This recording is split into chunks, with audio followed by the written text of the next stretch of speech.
Good afternoon, ladies and gentlemen, and welcome into the Hoopsville studios yet again. Of course, you are in the WBCA and ABC studios. Thank you for taking the time. I am your host, Dave McHugh. We are broadcasting on this Monday on a special as we have learned the brackets and know who will be dancing in the NCAA tournaments on both the men's and women's side in Division III basketball. If you got questions for us, tweet us at D3Hoops or hashtag Hoopsville. Email us, hoopsville@d3hoops.com. Join us on Facebook at facebook.com/Hoopsville. All the ways you can chat with us, they're all scrolling at the bottom of your screen as well. We'll try and answer your questions on what will be a fascinating brackets show.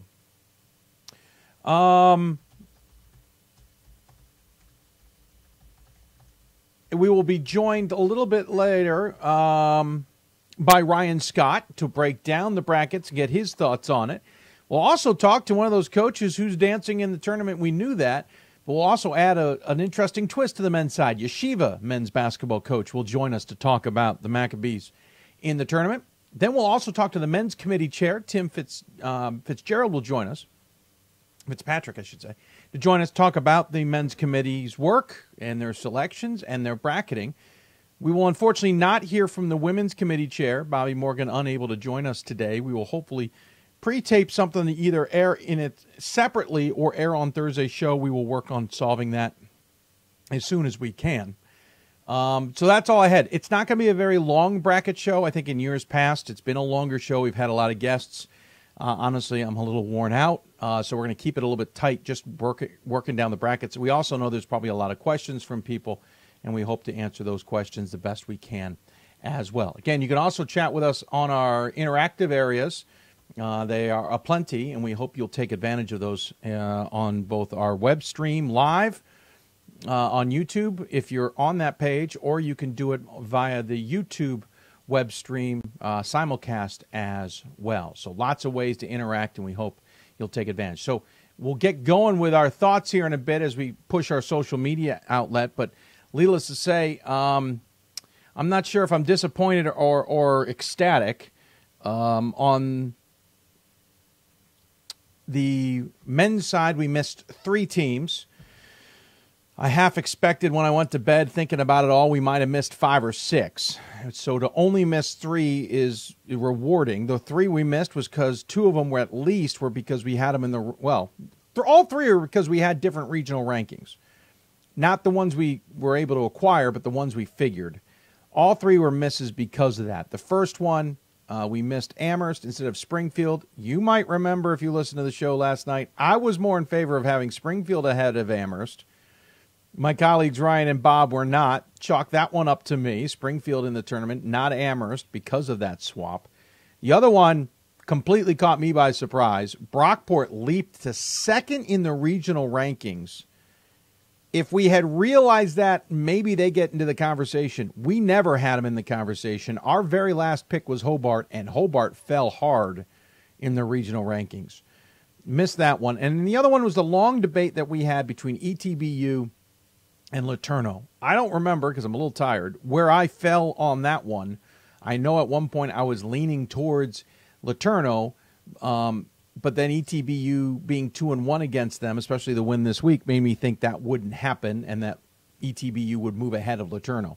That's the basis of that third miss. So really, again, not sure how our misses would have been if we had known the regional rankings better or had guessed better.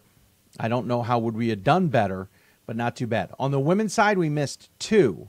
We thought Dartmouth would eventually get in. They did not make the tournament. They selected Whitman. We didn't think Whitman would get into the conversation either. We thought they'd get stuck behind Claremont Mudd Scripps. They also picked Haverford. And I already know there's going to be questions about that. We had Haverford at the table. Didn't think they had good enough criteria. C'est la vie. By as we understand it, Bobby Morgan would not have participated in that part of the phone call. She hasn't told me how long she was off the call. She also wouldn't have taken part in bracketing, and maybe that's why we have a bracket the way we do on the women's side with some really interesting and tough first-round matchups. But Haverford in. Take it what it is. Again, 2 misses on the women's side, 3 men on the men's side, and considering how wild and crazy it was this year, I'm both relieved because it's not as brutal as I thought it was, but I'm not necessarily thrilled because I like to try and do better. We're tweeting or Facebooking. Breaking down the brackets.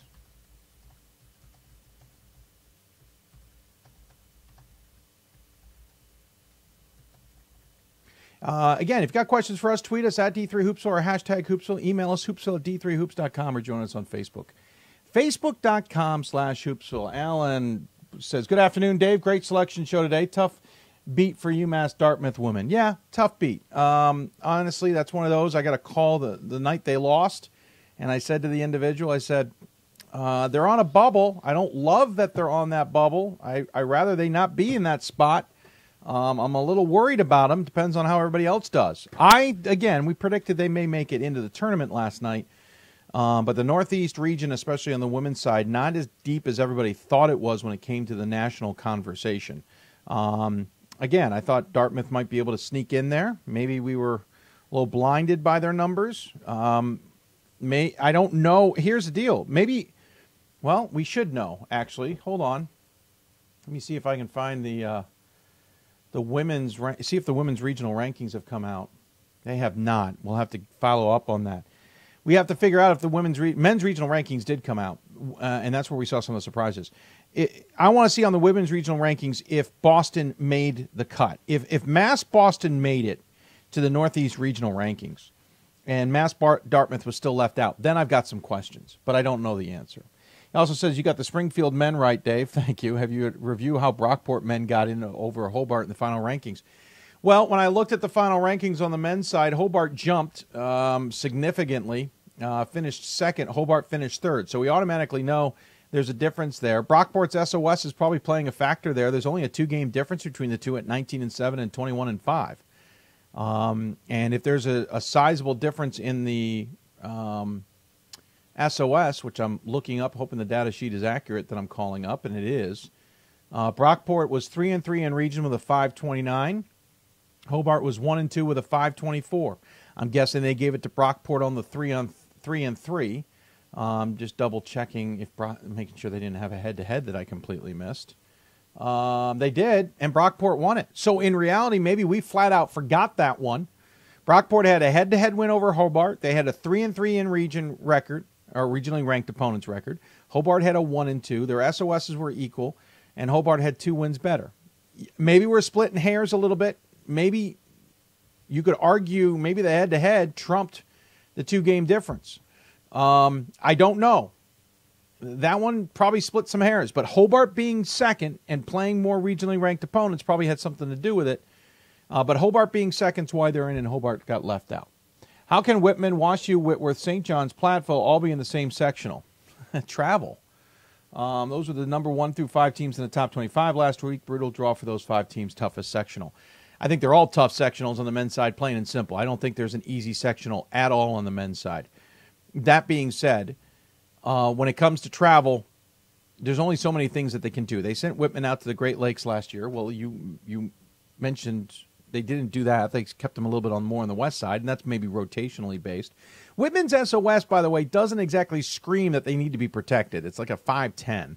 So it's not like they're a slam dunk number 1 in the eyes of the committee. And I think with them putting them in the upper right-hand corner, they're telling you they're not the number 1 in the eyes of the committee. The rest of that's all travel. Whitman and Whitworth weren't going to avoid each other in the Northwest Conference. And we have to figure out maybe Schreiner, did they put into host or not? Because you could get Schreiner and Sul Ross in the same place. But I think the only way to solve that is to ship out Whitworth, but then you have to fly someone in to be in that pod anyway. So that's 2 flights. If you ship Whitworth out of the Northwest Quadrant, you have to ship somebody else in, most likely. Or you're shipping Whitman out. It's still 2 flights. You keep them there, you save an extra flight, or 2 flights. So I'm not surprised Northwest Conference has to play through each other. I'm not a fan of it, but I understand how this all works, and I'm not surprised it's happening. Great show, Dave. Does the NCAA need to have a bake sale and hoagie sale to raise the funds that make sure Whitman and Whitworth don't meet? In the sectional rounds, I'll take 6 Italian hoagies. Understand, Division III had a $30+ million budget for this year, maybe $31 million budget. 75% of that budget goes to championships. The 3 biggest money hogs of the championships are football, basketball, and I believe baseball. They're getting their just due, and we got extra flights this year. But it would have taken even more flights to pull off what we're asking. We can raise all the money we want. We still work inside a budget. And they still are working inside those. We have seen this for years. It's nothing new. Everyone points to the top 25 rankings. Remember, that's a moot point. The top 25 rankings mean absolutely nothing to the national committees.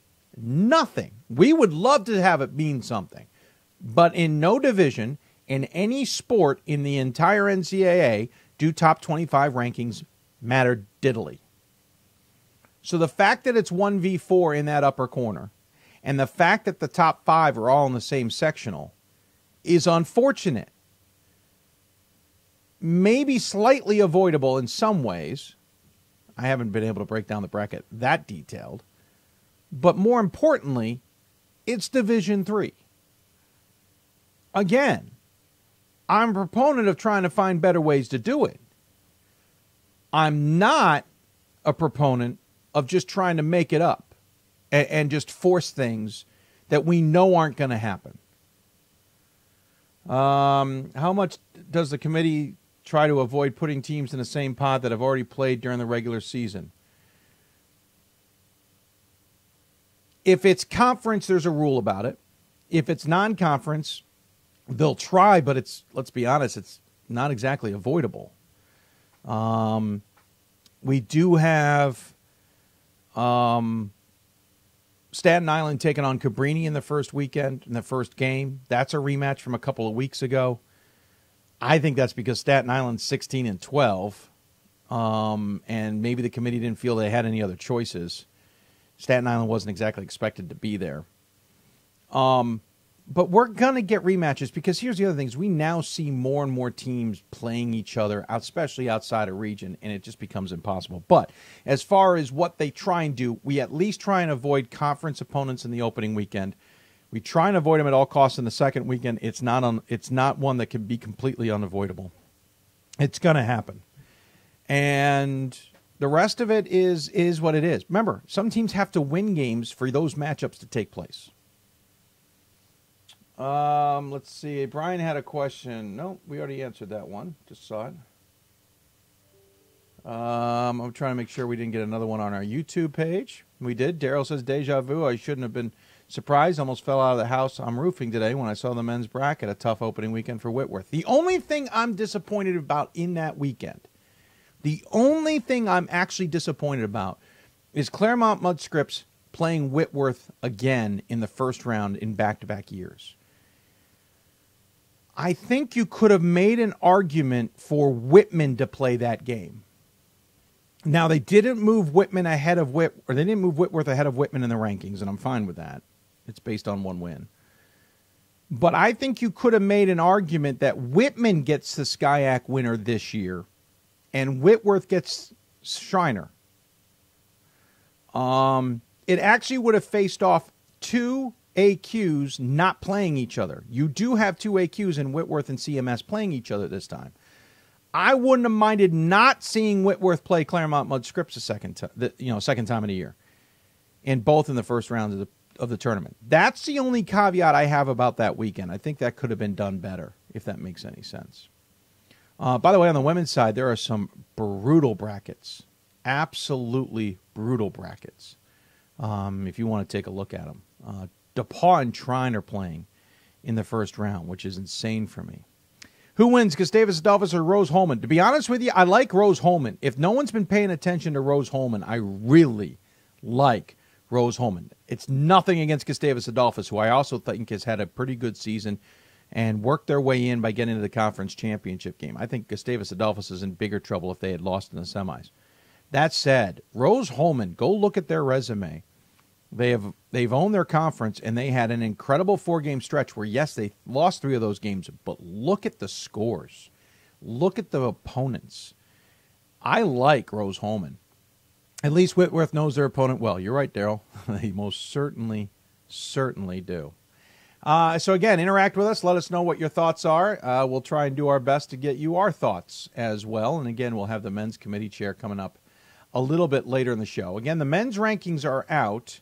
Women's, we don't believe, have hit the system yet. We'll keep an eye out for that. We're also checking for emails to see if anybody else has emailed us with questions.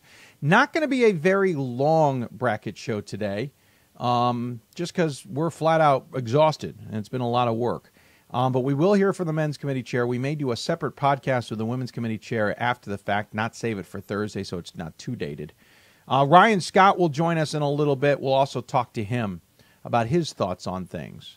So, yeah. I'm guessing neither Oshkosh or Eau Claire got to the table. Do you know who the higher regionally ranked? This was on men's side in the West, or in the Central. In the Central. Eau Claire ended up staying ahead of Oshkosh, believe it or not. We could debate that one around and around. I felt Oshkosh was a better team than Eau Claire in the rankings, but Eau Claire did, and Eau Claire did get to the table. No, did not, because Wheaton didn't come off the table. So, right, Wheaton ended up blocking there. Wheaton ended up 5th in the regional rankings. Wash U got, I'm looking at women. Hold on, folks. Hold the horses. So, Oshkosh ended up 5th. They did get out of, Eau Claire ended up not ranked. And Oshkosh did get picked, Mark. Oshkosh is in the tournament. Are you talking women's side? Mark, let me know. Are you talking women or men? But Oshkosh men got in, because so did North Central and Illinois Wesleyan. River Falls got ranked 8th in the men's rankings, as we predicted. They just didn't get in. Eau Claire wasn't in the conversation. If we're talking women, I don't know their regional rankings as of yet. I need to look that up. I got another question. I want to see where it is. I thought I saw it. Where did it go on me? And we'll try and find it maybe another way.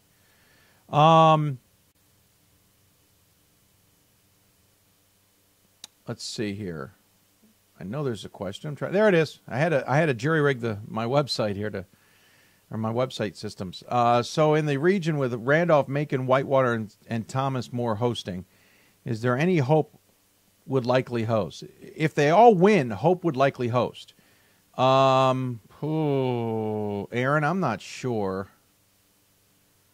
I got to look at some mileage. I think Thomas More would be the host because I think Randolph-Macon can get to Thomas More. If that was the case. Now, my mileage system didn't work earlier today. Let's see. See if I can at least get it to work today. Yep, it did. Oh, 517 miles, so Randolph-Macon can't get there. So Hope would be in the driver's seat for that. Yeah, Hope would be. How do you like St. John's chances? Well, I would like them better if they had won their conference tournament. I think it would have allowed them to have a better bracket. That said, it's not horrible. I'm just calling it up to make sure I have it in front of me. I don't have all these memorized when I had to do 2 bracket shows today. Hold on, I just got to find St. John's. Bear with me. Got to remember where the heck I have them in the bracket. There they are. So watch out for Bethany Lutheran. I think you can't sleep on a UMAC school. And then it's going to be Stevens Point or St. North Central. I think St. John's has a very legitimate chance of coming out of the first weekend if they can stay within themselves. They got to get past Bethany Lutheran, and then the next opponent's not going to be easy. They're either going to have to be really good and get past a stingy Stevens Point defense, or be on their toes to get past North Central. But I think they've got a chance to get out of that, and then a possible matchup with Whitman or Whitworth, barring no upsets, in the second weekend. St. John's is going to go through a battle to get to – whoever comes out of that quadrant will have proven a lot to get to Salem. A lot. I'll be very impressed with that quadrant and interested to see how it works out. I feel like Nichols might have been a bone to pick with the regional committee, leaving them off and making them number 4 in the pod. Yeah, maybe. I could argue. I could probably argue with you or agree with you there that Nichols maybe should have been regionally ranked. Amherst, by the way, slid. If no one realized, to 10th behind Salem State. You could maybe have made an argument that Nichols deserved to be regionally ranked. I know their SOS wasn't great, but I think you could make that argument. I know people are saying 3 and 4 in the pod.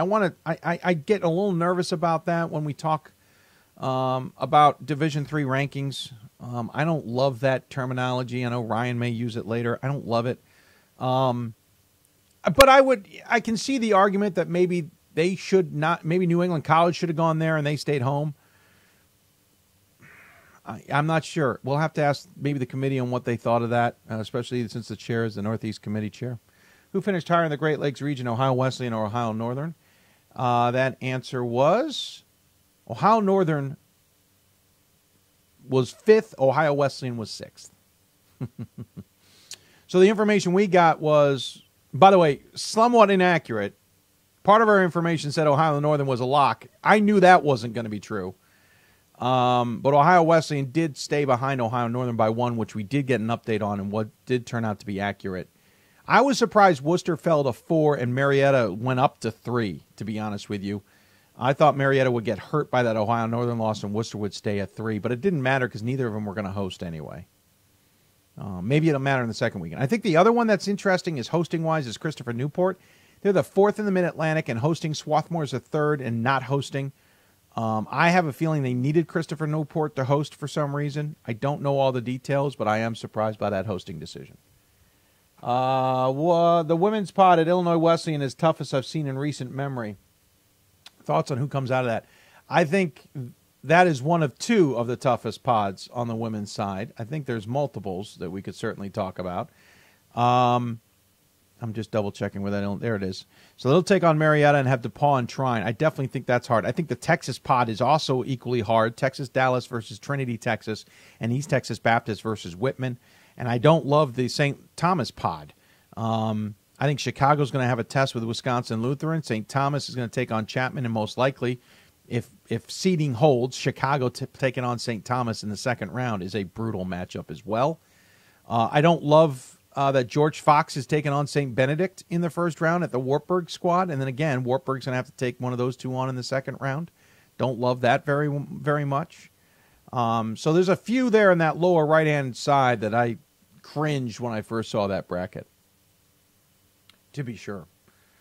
Let's see if we've got other questions. If you got them, tweet us, etc. Dave, what do you think of the Gusties' chances in the Whitewater pod? I know I'm biased because I'm a MIAC women's basketball guy and a big Gustie fan, but I think it could be setting up very well for the Gusties. Again, yes, but I think Rose-Hulman's a better team than you realize. I think they're going to have their hands full with Rose-Hulman. Outside of that game, if you moved on, you have Whitewater and Superior, and Whitewater's proven to be a darn good team, though Superior could be sneaky good. I do like the winner of Rose-Hulman Gustavus maybe advancing out of the weekend, but I also think that is a wide open problem.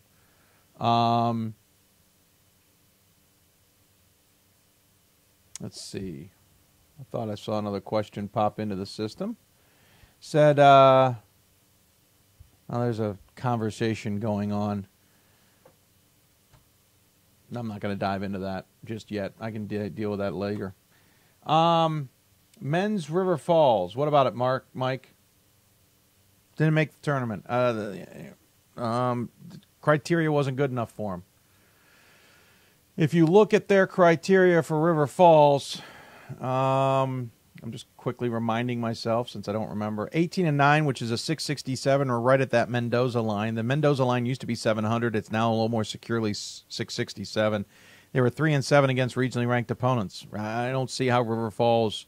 Yes, a 590 SOS, but you only won 2/3 of your games. Remember when Oshkosh got in last year, they won a lot more than 2/3 of their games, and that 3-7 was a better looking number. So I don't see River Falls. And River Falls would have gotten there. River Falls would have gotten there pretty late, I think, to get into that conversation. So I'm not sure they would have been a serious conversation whatsoever. Hey, I'm going to take a break because I do want to get Ryan's thoughts in here before we talk to Tim Fitzpatrick. I think Ryan's available. I just realized I may not have my Skype up like I thought I did, so I need to see if maybe I caused an issue there. But we'll get Skype back up and running and see if we can get Ryan Scott in here. So we'll take a break. You're listening to Hoopsville, presented by D3Hoops.com from the WBCA NABC studios. Actually, coming up at 4 o'clock, we'll talk to the head coach for Yeshiva, and then at 4:30, we'll talk to Tim Fitzpatrick. But that's all still ahead. You're watching Hoopsville. Back after this. I did receive a non-athletic scholarship upon entering school. I got the presidential scholarship, which was huge for me. I think there's more opportunities for academic scholarships in Division III. I did receive academic scholarships. Just being involved on campus, being a leader, all those things combined kind of get me recognized. It's a great experience for me.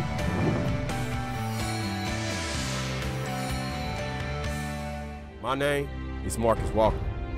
I was All-State, won a state championship, a high school All-American, and played college and pro ball. I played because I love the game. I grind to be the best. I sweat because I put in work. I'm strong because I believe. When I want to bring it before game time, I come to the house that college basketball built, the CBE. No matter your skill, take it to another level. Elevate your game right here at the College Basketball Experience at Sprint Center. It's on us to stop sexual assault. In any way that we can. To get a friend home safe. To never blame the victim. It's on us. To stand up. To make our community safe for all. It's on us. It's on us to look out for each other at parties. It's on us. To be more than just a bystander. To step up and say something. It's on us, all of us. To stop sexual assault. Learn how and take the pledge at itsonus.org.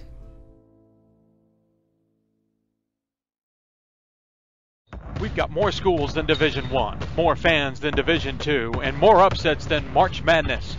There's 800 programs with over 11,000 games leading to 2 national championships. And we've been covering it all for over a decade. From Eastern to Occidental, from Puget Sound to Piedmont, from Southwestern to the University of New England, and from Hope to Calvin. Nobody covers Division III basketball like we do. We're at D3Hoops.com at www.d3hoops.com.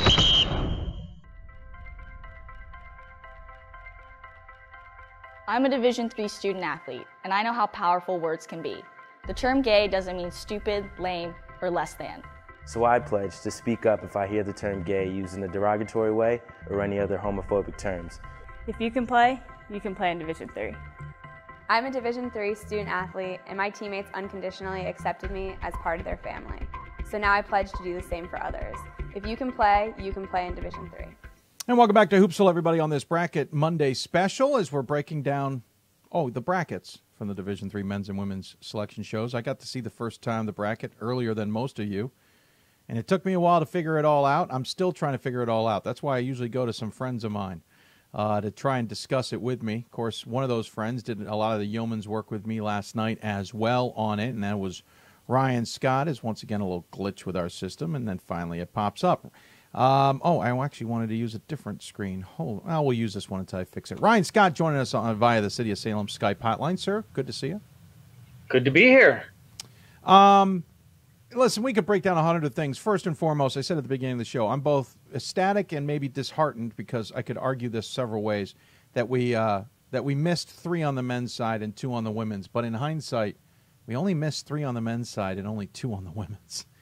Yeah, I was convinced it was 5 for the men that we would miss. I was just really not sure. And in the end, it was really just we didn't have the regional rankings right. And if we had, we would have had a better chance of getting those. Yeah, and I went back and looked at who's the team out of the East? Hobart and Brockport. I went back and looked at Brockport and realized, there's a head-to-head win there. There's a better results versus regionally ranked opponents there. I didn't even notice that one.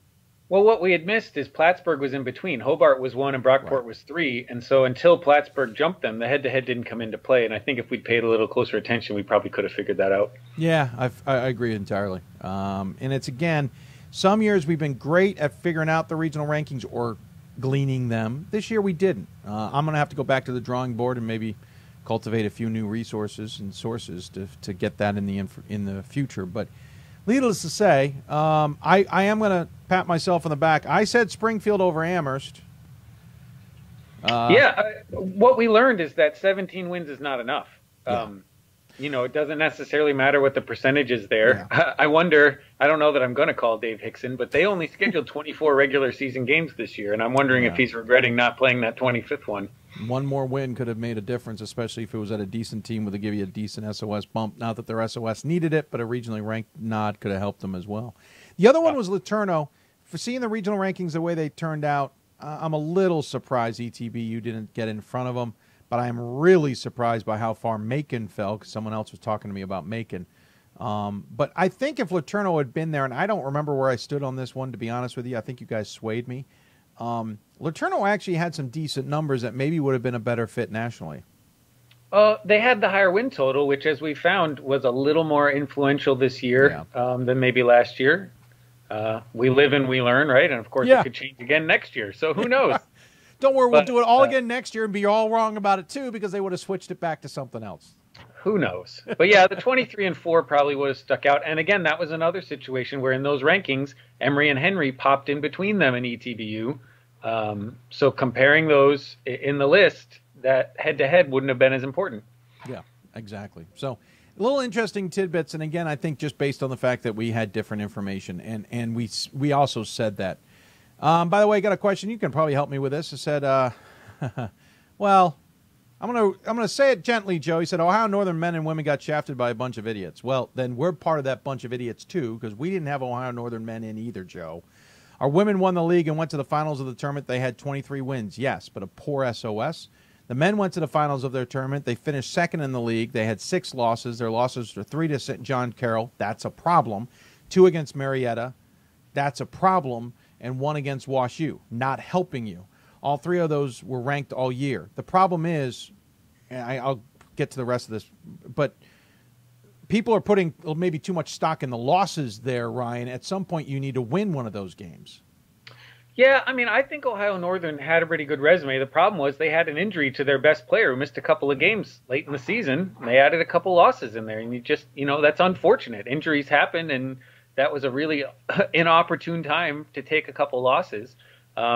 I think they're fortunate to get to the table. We talked about it last night. I've looked at it over and over and over again, and I can't figure out why they put ONU ahead of Ohio Wesleyan. So the fact that they even got there, I think, is a victory. Yeah. By the way, he says your selection committee is better than D3 officiating. They need to start making D3 officials accountable to someone. Guess what, Joe? They do now have them accountable to someone. In the first year, we have a national committee or a national coordinator of officials who is putting them, but we can't turn this ship around on a dime. It's going to take a little while to get officiating maybe in a little bit better shape. But a lot of that is just a fan who's tight to the program who's upset. I get it. But you put yourselves in this situation, unfortunately. You pointed out the losses. As many as you talk about the losses to ranked teams, there's losses to non-ranked teams that hurt your win-loss percentage. Get those victories, and those losses to ranked teams no longer matter. Yeah, if even a team like River Falls, in a conference where there were 4 teams better than them, if they had just lost to the teams ahead of them, they would be in. It's the losses to those other teams that are below them, the losses you shouldn't be taking, that keep you out. Right, exactly the truth.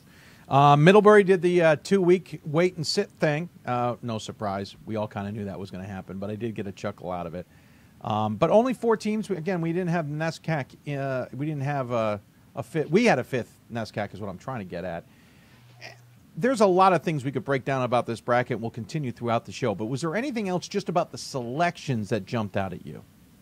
No, I thought that this was entirely fair. Brockport was a little surprising, but not enough that you would question it in any way.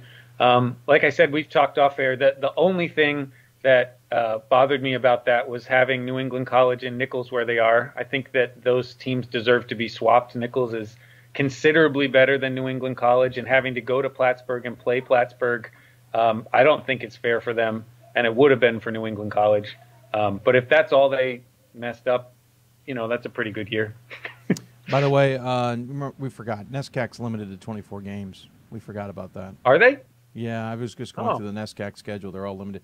For some reason, I had forgotten about that, too. I don't know. Well, another dumb idea in the NESCAC, but Coaches meeting. Who's going to bring that one up? I bet Hickson exactly. Does. Exactly. I am totally with you there. On the women's side, not surprised too much. Dartmouth kind of put themselves on that bubble. I am a little surprised Haverford got in. I also know that's going to raise a lot of questions that are going to be hard to answer. Yeah, but I don't think, again, it's not entirely unreasonable. I mean, it's inconvenient because of who the committee chair is, but it's not like it's egregious. There's an argument to be made there. And, there have been worse selections. No, absolutely, there have been worse selections. Haverford at least was at the table. I have no problems. I mean, I shouldn't say I have a problem with their selection. They were at the table. They were part of the discussion. But I was a little bit surprised. But we were correct in thinking that they would jump Muhlenberg in the regional rankings as well. Listen, the Whitman-Whitworth thing, we can't get away from. I talked about it earlier. It was going to take an extra flight to pull off. I know we could discuss whether Schreiner could host or even Sul Ross by that standard because they could ship Schreiner over to Sul Ross. I think in some ways this was a nod to Whitman of saying you deserve to host, and this is the best we can do about it, because otherwise I think the only logical solution to avoid that Northwest Conference kerfuffle was to ship them both out. Well, yeah, I mean, with the bracket we got. So I had a little easier with our mock last night because we didn't pick a third Texas team. So we were able to get Whitworth out with only 4 flights. Because we talk a lot about extra flight here, extra flight there, but in reality, a flight is a flight. So they did this bracket with 4 flights. They could have gotten Whitworth out with 4 flights if they hadn't put Letourneau in. But, I mean, you're not going to go to 5. That's extra. Maybe they, if it had been different and there were only 2 Texas teams, maybe they would have been able to get Whitworth out because it still would have only been 4. But that messes things up. And I agree, even if Schreiner did put into to host, they went for the extra flight to make sure Whitman got to host, which they deserve to do. Yeah, my only qualm up there is that Whitworth's taking on CMS again. I wouldn't have minded, to be blunt, CMS playing Whitman and Whitworth playing Schreiner. You could have sent Letourneau up there to play Whitworth and send CMS to Atlanta. I mean, that's the easier solution if you want to do that way. I don't think they want to send CMS all the way over to Atlanta. I know they don't want to, but I mean, if you really didn't want that matchup, there's another team that they flew already that they could have put there. Yeah, that's a fair point. That's certainly a fair point. No, I won't disagree with that. Or they could have sent Saul. Yeah, I mean, there's ways to do it. I just think the easy one, if you keep that pod, is just to swap those 2 opponents. I'm not but also sure because it's AQ versus at large in both games. Yeah, I'm just not sure that's a fair. CMS is good, and people know they're good, and I just don't know that would have been fair for the host to get that game in the first round. Fair. Besides, Whitworth is really excited to get a rematch. Well, Whitworth would like to exact some revenge, that's for sure. But Michael Scarlett would like to also prove that wasn't a fluke. That should be a good weekend, to be sure, out there in Whitman. I think. I was just going to say the only other question I have, and I'm sure you'll talk to the committee chair about that, was the Christopher Newport hosting. That was a little bit of a surprise. Once we saw the regional rankings and saw that Swarthmore was ahead of them, I did talk to Swarthmore, and they were set to host if they were granted that opportunity. And I don't see a geographic reason to do that. It would be very simple to make Swarthmore the host. Mm-hmm. You'd only have to move 3 teams around to do that. So you have to ask Tim what they were thinking about when they got there. Yep, we'll definitely ask him that. The other one is maybe with our interview with Yeshiva or with Tim, we'll find out what the Yeshiva plan is. Don't want to ever predict that they're going to be in the second round, but at the same time, we got to prepare for it. So I think Yeshiva, they're going to be playing a host no matter where they were, just by virtue of the conference they're in and the record they have. Yep. They probably could not have gotten a better matchup. You mentioned that, and I thought to myself, you're right. You're right. York doesn't have a lot of a bench, and Yeshiva's got some size and some length. It's going to be an uphill battle no matter where they go, but I think they couldn't have picked a better one. You're probably right. Yeah. By the way, I saw this when I was doing the bracket show, and I did the math. They played 14 games in the last month and lost only 2 of those games. Yeshiva's playing well, and that's a loaded sophomore group. Well, and I wonder, you'll have to ask him if that's a change, because remember correctly, the previous years they played a bunch before the break and not as many afterwards. That's true. And they always seem to taper off at the end. And I wonder if this switch has helped them to kind of stay in rhythm towards the end of the season. Yeah, I was going to say the break is always there. We'll have to ask them. I mean, technically they played half the schedule before and half the schedule after, but we'll have to see. They used to front load it even more, I thought. Yeah, I think you're right. We'll have to ask Elliot when he comes on the show. How did Brockport jump Hobart? Mike, we pretty much figured that out, that the head-to-head win when they got side-by-side with each other, plus a 3-3 versus a 1-3 results versus regionally ranked, gave Brockport a better resume despite the 2 wins for Hobart. Hobart's SOS killed them. That's an issue of those teams were not compared together until Plattsburgh was no longer between them. Right. So Brockport would have been ahead earlier in the year if they had ever been compared to each other, but Plattsburgh was always in the middle. Right, and the other problem there is Hobart wasn't doing itself any favors with its SOS. Right. If they had a better SOS, it's a moot point, I think, because then they would have had the SOS conversation and the win-loss conversation, and I think that would have trumped that head-to-head.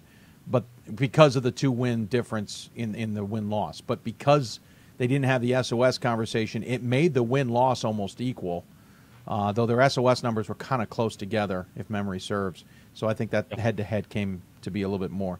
How does Stevens Point be in the quadrant that has all 5 of the top 5 teams in the D3 poll? Well, as someone else said on their poll, because the top 25 doesn't matter.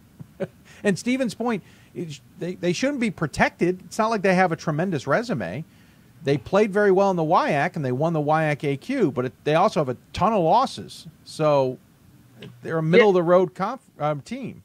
And that's geography. I mean, even on our mock bracket, that I do as much as I possibly can to mix those up. But even in the mock bracket, I had them going to Wash U the first weekend and in the same quadrant as St. John's and Augustana. So it's, it is what it is. Exactly. Hey, we're going to talk to Ryan a little bit later. I'll see if we'll get the Yeshiva interview in. If we have time before we talk to Tim, we'll talk to Ryan one more time. And then after Tim, we have Ryan come back and break it down from his point of view. How's that sound for you, sir? Sounds pretty good. Awesome. So we'll take a break. When we come back, Yeshiva's men's basketball coach, Elliot, I always forget Elliot's last name, Steinmetz, will join us to talk about his squad and their first ever trip to the NCAA tournament and how that's screwing up everybody's schedule. You listen to Hoopsville, presented by D3Hoops.com from the WBCA and ABC studios. More Hoopsville after this. College basketball lives in Kansas City at the College Basketball Experience at Sprint Center. The College Basketball Experience is the place to get your game on. It's not a museum, it's an experience you won't forget. Discover the history of the game in the National Collegiate Basketball Hall of Fame, featuring the Gallery of Honor, Mentor Circle, and Honor Theater. Suit up in the latest CBE logoed Nike gear at the CBE Hoop Shop. Elevate your game today and visit the house that college basketball built. For the love of the game. But for those of us who are Division III student athletes, it's more than that, a lot more. Sure, the game is important, but as we work so hard to build both mind and body, it's more about team. That is why NCAA Division III teamed up with Special Olympics, and in giving the gift of sport to those for whom it seemed an impossible dream, we are working to make this a better world. Help us keep that dream alive. You can make a difference. This is why we love sports. It's in the way they play, free from the pressures and all the money talk. Playing for simply the love of the game, where everyone has a shot at their definition of success on and off the field. This is what we love about sports, and what we can still love about college sports.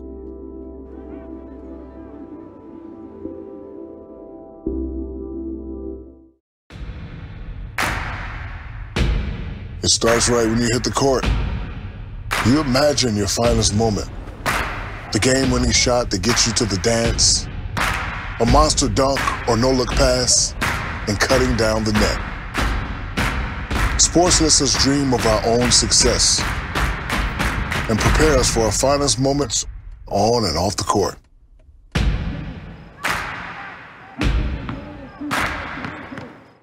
We've got more schools than Division I, more fans than Division II, and more upsets than March Madness. There's 800 programs with over 11,000 games leading to 2 national championships. And we've been covering it all for over a decade. From Eastern to Occidental, from Puget Sound to Piedmont, from Southwestern to the University of New England, and from Hope to Calvin. Nobody covers Division III basketball like we do. We're at d3hoops.com at www.d3hoops.com. And welcome back to Hoopsville, everybody, here from the WBCA NABC studios. I'm your host, Dave McHugh, breaking down the brackets to some degree. Here on this Monday, the brackets have been announced, and they're out and about, and we are looking at what we think may or may not be winners and challenges and the like. Of course, one of the teams that was very popular in the conversation, not only today, but this weekend, last night, etc., was Yeshiva, making their first ever trip to the NCAA tournament. Congratulations to them, winners of the Skyline Conference. But the more important question is, well, what do we do? If you're not aware, Yeshiva has some limitations, just as you might be familiar with in the past, Messiah, Hope, and Calvin, but most especially the Wheatons of the world. It's a different point of view than the Christian side. This is the Jewish side. Joining us on the City of Salem Hoopsville hotline, it's the head coach of Yeshiva. It's Elliot Steinmetz. And, Coach, thanks for taking the time. Hey, Dave. Thanks so much for having me. Absolutely. First and foremost, congratulations. You guys played 14 games in the last month, and you only lost 2 of those. You knocked off the top teams in this conference multiple times during this run. You guys really put your foot down, despite the fact you also got banged up during this stretch. Yeah, there's no doubt. We had a tough season with injuries. I think we've got something like 3 guys who are starting at certain points in the season that are out for the season. We've just kind of been filling in as best we can, and I got a lot of young kids with a lot of heart. Yeah, a lot of heart, to be sure. Of course, you take that long break, and we had you on the show a couple of years ago when you guys had a great start, and we talked about how that break can disrupt things. Ryan was noticing something just before the segment. Did you guys used to really front-load your schedule so it wouldn't be as brutal on the backside? It doesn't feel like you loaded the front up as much as you did in the past. Yeah, it's hard to. A lot of it really depends on the Jewish holiday schedule and where things fall out and when we can start. We had a couple of years ago, I think it was either last year or the year before, where we even had to petition the NCAA just for a little bit of a head start on practices because we lost 2 weeks of school being closed for the Jewish holidays.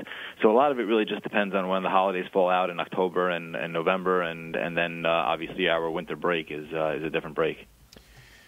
Well, the other thing is usually you come back from that break, you guys may be okay, but you kind of tail off. That long break can kind of disrupt the sequencing or the routines you're in. How did you guys combat it this year? You did really well. Yeah, we came back. We had our guys come back a little bit early, and we started practicing. So we got a good 5 or 6 practices in before our first game. We actually dropped our first game back from break, and then I think we won about 8 in a row before losing a double overtime game at Farmingdale.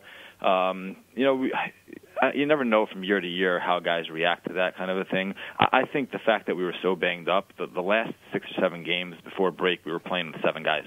Oh. So we were really just banged up and tired, and I think the break in that way was actually just a blessing for us, for guys to be able to kind of get healthy. All of a sudden, we come back in the gym and we had 13 guys at practice, and it was a very, very different look. Yeah, of the 10 losses, only 2 of them happened in the second half of the season. The others all took place in that first half. You literally talk about a tale of 2 different halves of the season. But you, of course, win it on the AQ. You go to the Skyline Conference and get the job done. With wins over Farmingdale State in overtime, who you'd mentioned you'd lost in double overtime shortly before that, and then a win over Purchase on Sunday to earn that bid. You guys almost feel like you're not playing with house money necessarily, but you could do no wrong here. You're already on top of the cloud, as it were. So I remember when we spoke about 3 years ago, and he asked me what my goals were here, and I kind of told you matter-of-factly my goals are to win a national championship. Yes. And I think you were a little taken aback by it.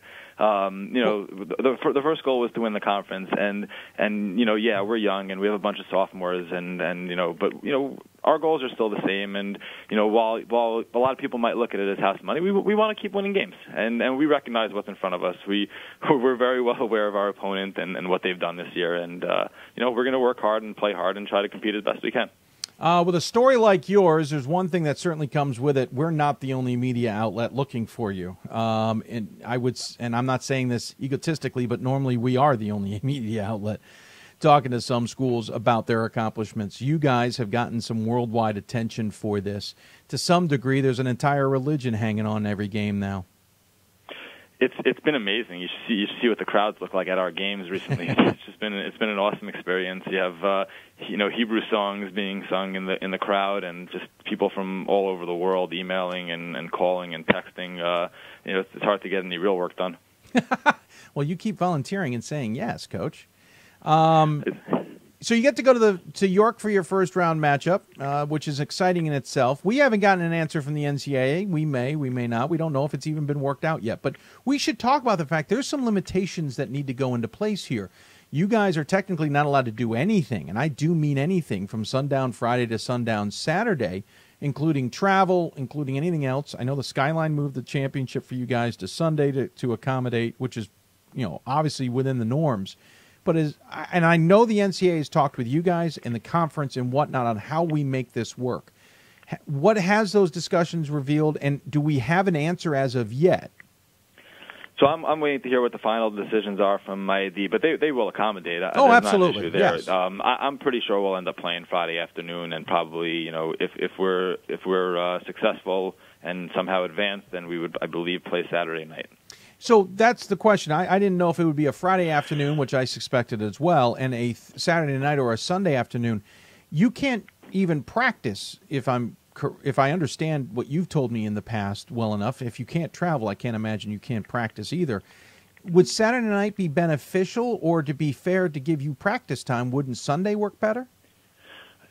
Sunday would be better, and we basically from sundown Friday to sundown Saturday, we would not be able to practice or travel. Pretty much all we'd be able to do is eat and pray. Okay. So, it's not a lot of basketball will get done that day. But again, it is what it is, and this is kind of what we deal with on a all-season basis. Right. We have Saturday night games throughout the season that are after sundown, and that generally means that we don't have a shoot-around that day. It generally means we didn't have a practice the night before, and it's just kind of how we go. Granted, those tend to be at home. Your away games you tend to play differently, right? We've had some away games on Saturday nights as well. Okay. Does that also include you scouting and looking at tape and anything like that? It does. Yeah, wow. It means that. Yeah, exactly. It means that we are going to have to prepare basically 3 games ready to go before we go Friday. So you want to win a national championship? You said. I'd love to. Little tongue in cheek. Would I be 100%? But would I be here talking to you if I didn't have that goal? I know that. I know that, sir. So that's fascinating. We'll look forward to seeing what the answer is. It's not a make or break right now. We all figured probably you would be playing Friday afternoon. Which doesn't really screw up the schedule too much either for anybody's circumstances, except that York probably is bumming that they don't get a night home game to start their tournament play. But that's minor little details in the grand scheme of things. You guys are in the NCAA tournament, Elliot, with a team that is loaded mainly with very young players. I hate to be looking ahead, but I like doing that every once in a while. This bodes really well for the future. It does, and people are asking me if I was surprised that this group has won the Skyline and gone to the NCAA tournament, and the answer is no. I'm not surprised about this group. Maybe I'm surprised that they did it as sophomores. We're basically starting 5 sophomores, and a couple of guys off the bench are sophomores and juniors, pretty much all underclassmen. I think we have one senior who's getting a legitimate amount of playing time. So yeah, it does bode well for the future, but you never know. Everybody seems to load up every year. I'm a little worried about one of your sophomores. His name's Daniel Katz. He's out of Baltimore. I know a relative of his. You sure things are okay with Daniel or okay with his relative? You're not being harassed too much, are you, sir? No. Coach and I get along great. Okay, good. He's going to message me at any point. Any point in time, he's going to message me. I'm sure he'll be thrilled that you mentioned it. Yeah, well, thrilled, and then like, what are you doing to me, Dave? That's a cool thing. You do have a wide selection of players that come from around the world, really, and you've got one from Israel. You have, obviously, players from around the country. Would you have liked to have gone – this is going to be a little bit of a weird question, Elliot, but would you have liked to have gone to where there's technically a Jewish community? Like, I could have seen you going to Cabrini in the Philadelphia area or Hopkins in the Baltimore area, or maybe up into the Boston area where that community could maybe rally. Now, York isn't that far from Baltimore.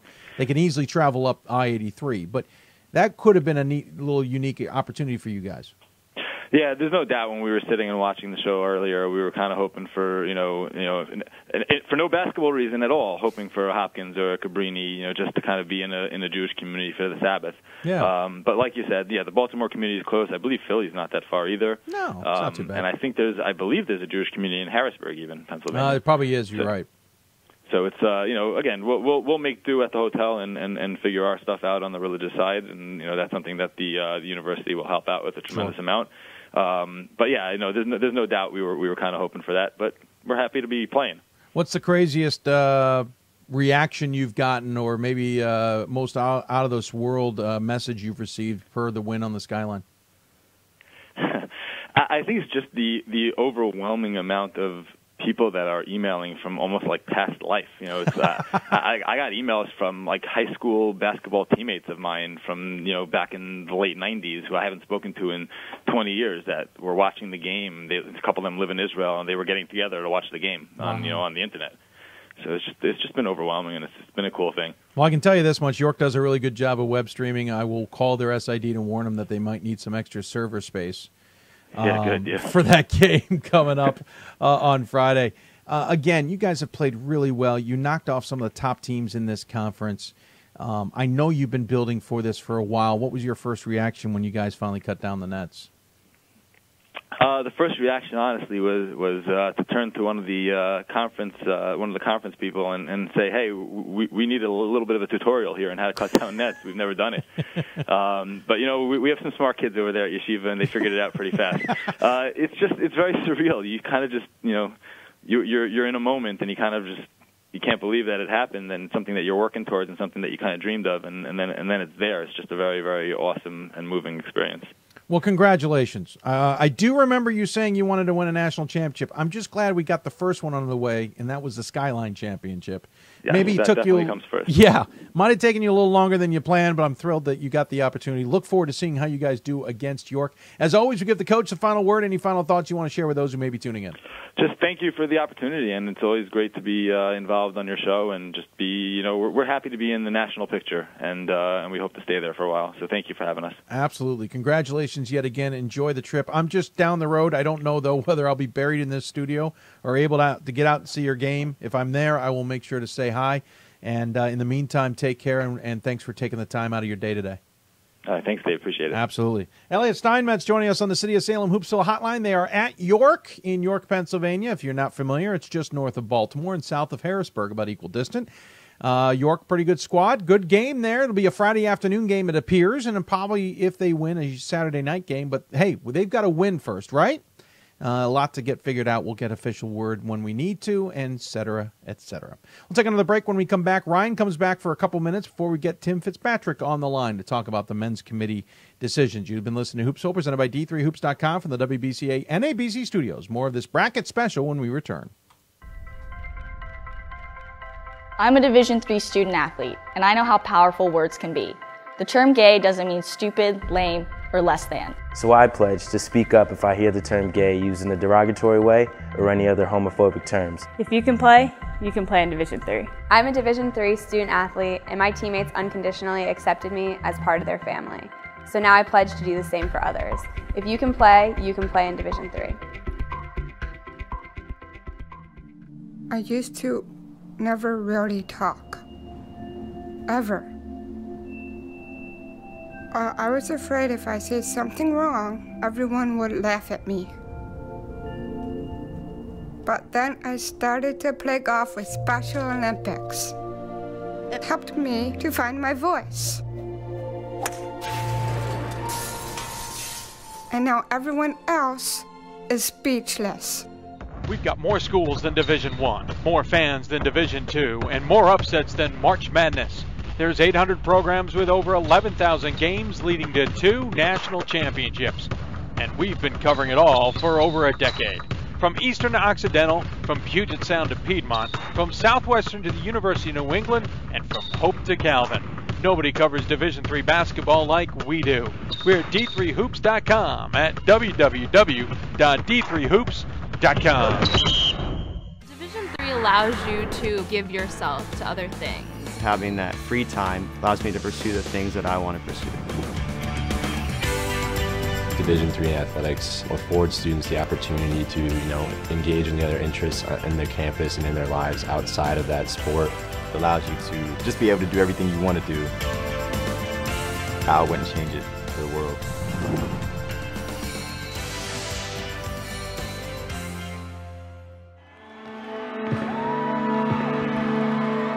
Great moments are born from great opportunity. That's what you have here tonight. That's what you've earned here tonight. This is your time.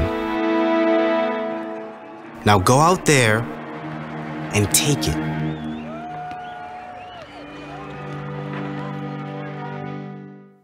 Welcome back to Hoopsville, everybody. As we roll along here, we got about 10 minutes until we're expected to talk to the committee chair for the men's side, and that is Tim Fitzpatrick from Coast Guard. We'll be talking to him shortly. But in the meantime, Ryan Scott joins me back again on the City of Salem Hoopsville hotline. And Ryan, thanks again for taking the time, sir.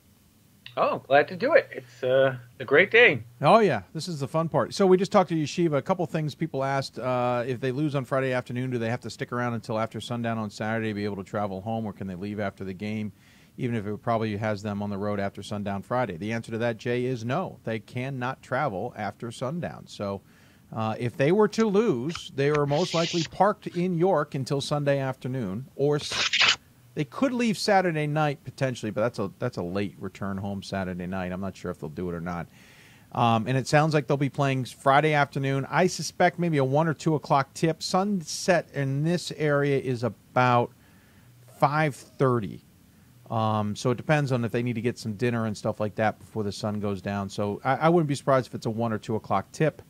So we'll see. It should be fascinating for Yeshiva, and I wish them luck. By the way, we'll have a story about them on D3Hoops.com coming up. Not Ryan. Ryan lost the opportunity to write about Yeshiva. Somebody else will write about him. Ryan, one of the things I got asked about was Plattsburgh. How do you feel about them? I personally really like Plattsburgh. I think they got a dangerous set of talent there, though they've got a heck of a first-round matchup. Well, right. That's the little tease for the tourney preview that I turned in not too long ago. But if you had asked me before we had a bracket what 2 teams I thought could come out of New England, I think Plattsburgh and Nichols are playing about as good as anybody, NESCAC or whoever else included, and we're getting them in the first round. So I do think Plattsburgh being at home will be helpful. They've been on quite a run. They can score with Nichols, which is important. Both teams are in the top 20 scoring average in the country, and I think they'll come out of it. But that's going to be my game that I'm circling. Even if whatever else we're doing on Friday night, I'm watching all of that one. I don't blame you. Yeah, we haven't decided yet if we're bringing the whip around back or not. We'll find out sooner or later, but mainly because we may be needed in other locations, but we'll cross that bridge a little bit later. But yeah, no, that game, when I saw it on the bracket, I went, oh, both I'm thrilled for Plattsburgh because they're hosting. I think that's a great opportunity for them. But then I thought to myself, oh my Lord, both those teams could win that game. I love the X's and O's of it with Nichols. You had made the argument, and I kind of see what you're saying, but I think Nichols not being regionally ranked hurt him here, but Nichols being in that game probably isn't the best matchup we would have loved. New England College might have been a better fit.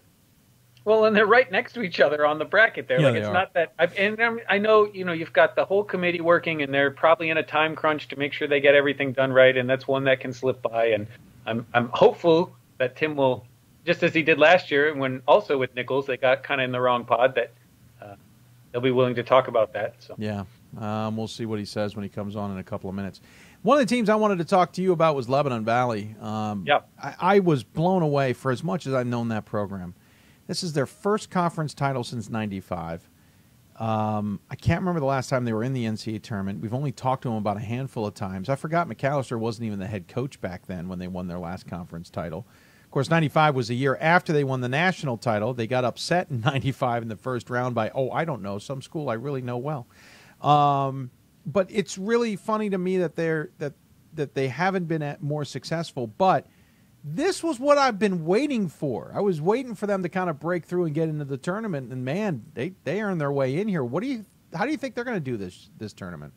Well, I would have been really high on them, and except for the matchup they got. Yeah, Middlebury's tough.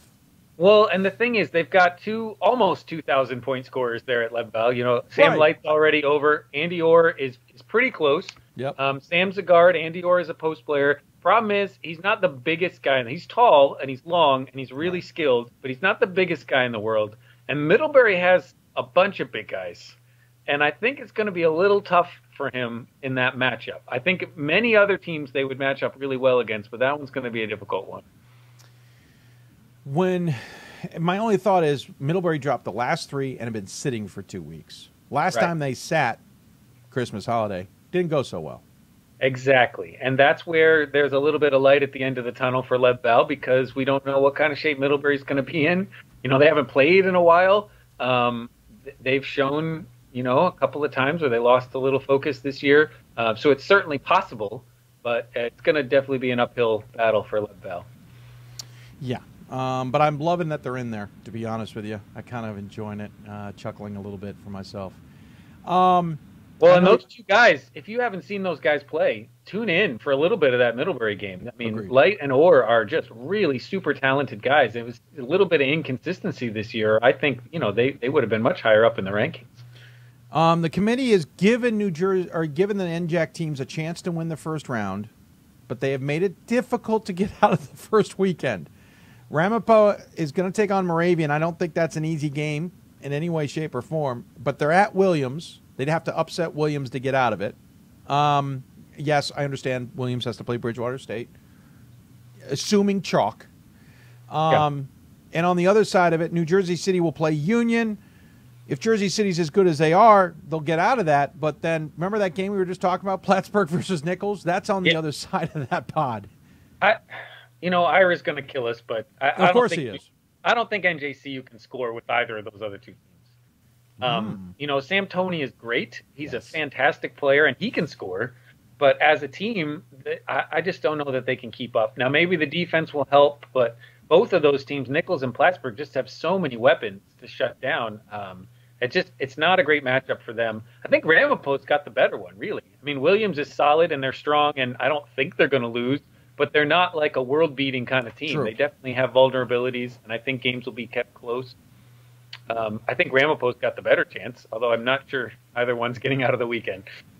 No, I agree. I feel bad to some degree, but at the same time, I think Ramapo and New Jersey City kind of made their bed here, especially New Jersey City, and they could have been hosting. Interestingly, Ramapo's the number 2 seed, 2 in the regional rankings, not hosting. We had said if there was one place you could pull a host, it's out of the Atlantic, and they did that. Well, also the East. That was the first place you pulled the host from. Yeah, true. And then, Ramapo would be the second one out. And largely, it was take your pick, because whether it was Swarthmore or Christopher Newport, who they did pick, or Ramapo, you kind of need someone in that part of the country as an extra host. That might be another question for Tim. They just thought that the Mid-Atlantic teams were stronger than the Atlantic. That may just have been why they did it that way.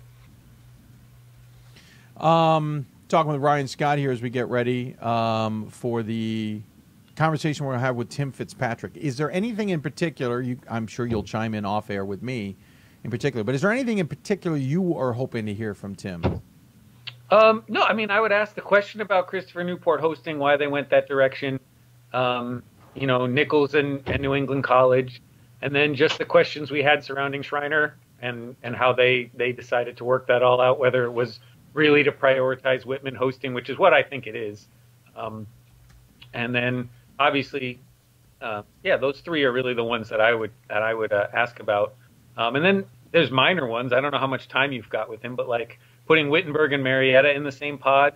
That's a potential second-round matchup that would be a rematch that happened at Wittenberg 2 months ago. And then you mentioned the other one, the Cabrini-Staten Island. That's one that would have been easy to fix, too. And whether they were just running out of time, because this was not the easiest bracket I've ever put together. And that could be too. So a couple of those little things that maybe they just didn't have time to go over it as closely as they would have liked. The one thing I did notice was we were going to face some tough first-round games anyway. I felt like Illinois Wesleyan kind of backdoored themselves into a tough game. It's too bad North Central's game is going to take place the way it is. There's some matchups here that I wish, could we have given a couple more hours to suss out. But that said, it's going to force a bad matchup somewhere else. Well, some of those, I think it's more because we think about name teams or power conference teams. But, as good as Illinois Wesleyan has been, their resume doesn't deserve a different spot than where they are in terms of how the rankings and the numbers have gone. And I'd say the same for Oshkosh and the same for North Central. No, I agree with you. I think those are all pretty fair. And even when we did our mock, they weren't a whole lot different than what we got here. No, I absolutely agree with you. Absolutely. And again, I think Illinois Wesleyan, you don't lose those two in the end.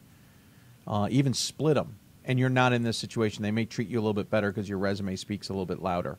That said, that upper right-hand quadrant is a beast, the Whitman side of things. With Platteville on the bottom, you've got WashU in the middle and St. John's. That is a beast of a group.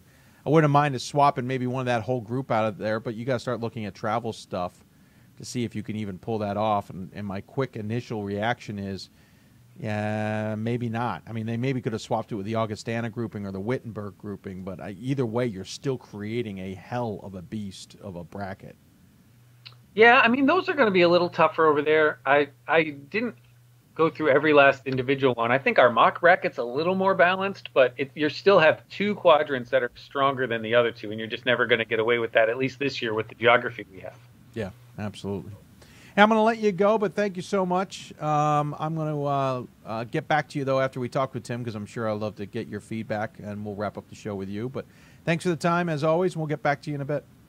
All right. I'm looking forward to what Tim has to say. As do I. Ryan Scott joining us on the City of Salem Hoopsville Skype hotline. Paul asked, why would Stevens Point Quadrant have all 5 teams from the last D3Hoops.com poll? I get polls are not used, but where's the balance? Well, if you're talking about the poll and you're asking about balance, then we already can't have this conversation. If you understand the poll can't be used, but use the poll as a reference, then we have a problem.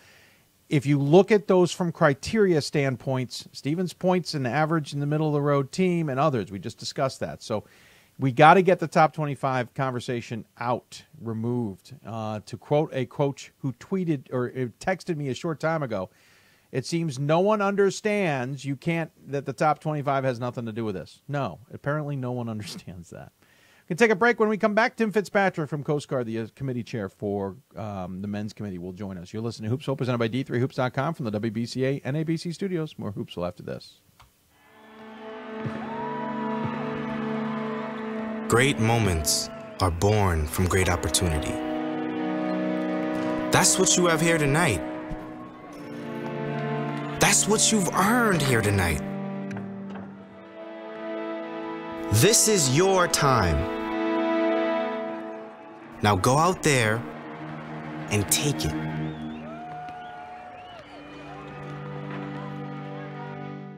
My name is Marcus Walker. I was All-State, won a state championship, a high school All-American, and played college and pro ball. I played because I love the game.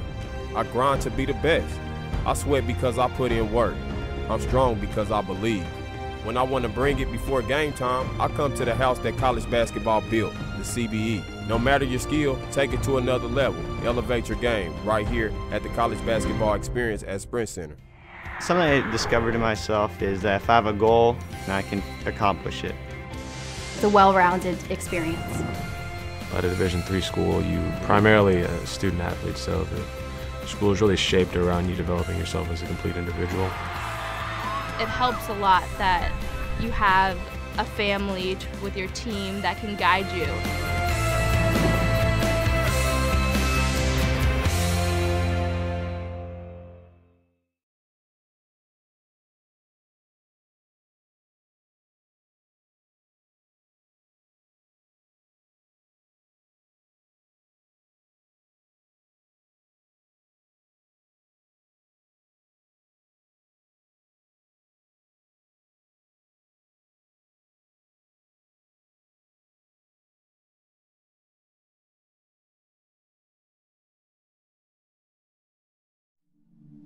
I used to never really talk, ever. I was afraid if I said something wrong, everyone would laugh at me. But then I started to play golf with Special Olympics. It helped me to find my voice. And now everyone else is speechless. College basketball lives in Kansas City at the College Basketball Experience at Sprint Center. The College Basketball Experience is the place to get your game on. It's not a museum, it's an experience you won't forget. Discover the history of the game in the National Collegiate Basketball Hall of Fame, featuring the Gallery of Honor, Mentor Circle, and Honor Theater. Suit up in the latest CBE logoed Nike gear at the CBE Hoop Shop. Elevate your game today and visit the house that college basketball built. For the love of the game. But for those of us who are Division III student athletes, it's more than that, a lot more. Sure, the game is important, but as we work so hard to build both mind and body, it's more about team. That is why NCAA Division III teamed up with Special Olympics, and in giving the gift of sport to those for whom it seemed an impossible dream, we are working to make this a better world. Help us keep that dream alive. You can make a difference. This is why we love sports. It's in the way they play, free from the pressures and all the money talk. Playing for simply the love of the game, where everyone has a shot at their definition of success on and off the field. This is what we love about sports, and what we can still love about college sports.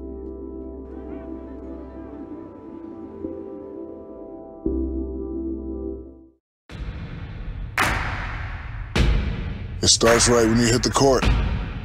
You imagine your finest moment. The game-winning shot that gets you to the dance, a monster dunk or no-look pass, and cutting down the net. Sports lets us dream of our own success and prepare us for our finest moments on and off the court.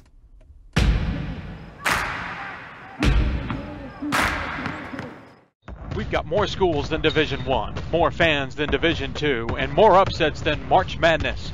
There's 800 programs with over 11,000 games leading to 2 national championships. And we've been covering it all for over a decade. From Eastern to Occidental, from Puget Sound to Piedmont, from Southwestern to the University of New England, and from Hope to Calvin. Nobody covers Division III basketball like we do. We're D3Hoops.com at www.d3hoops.com.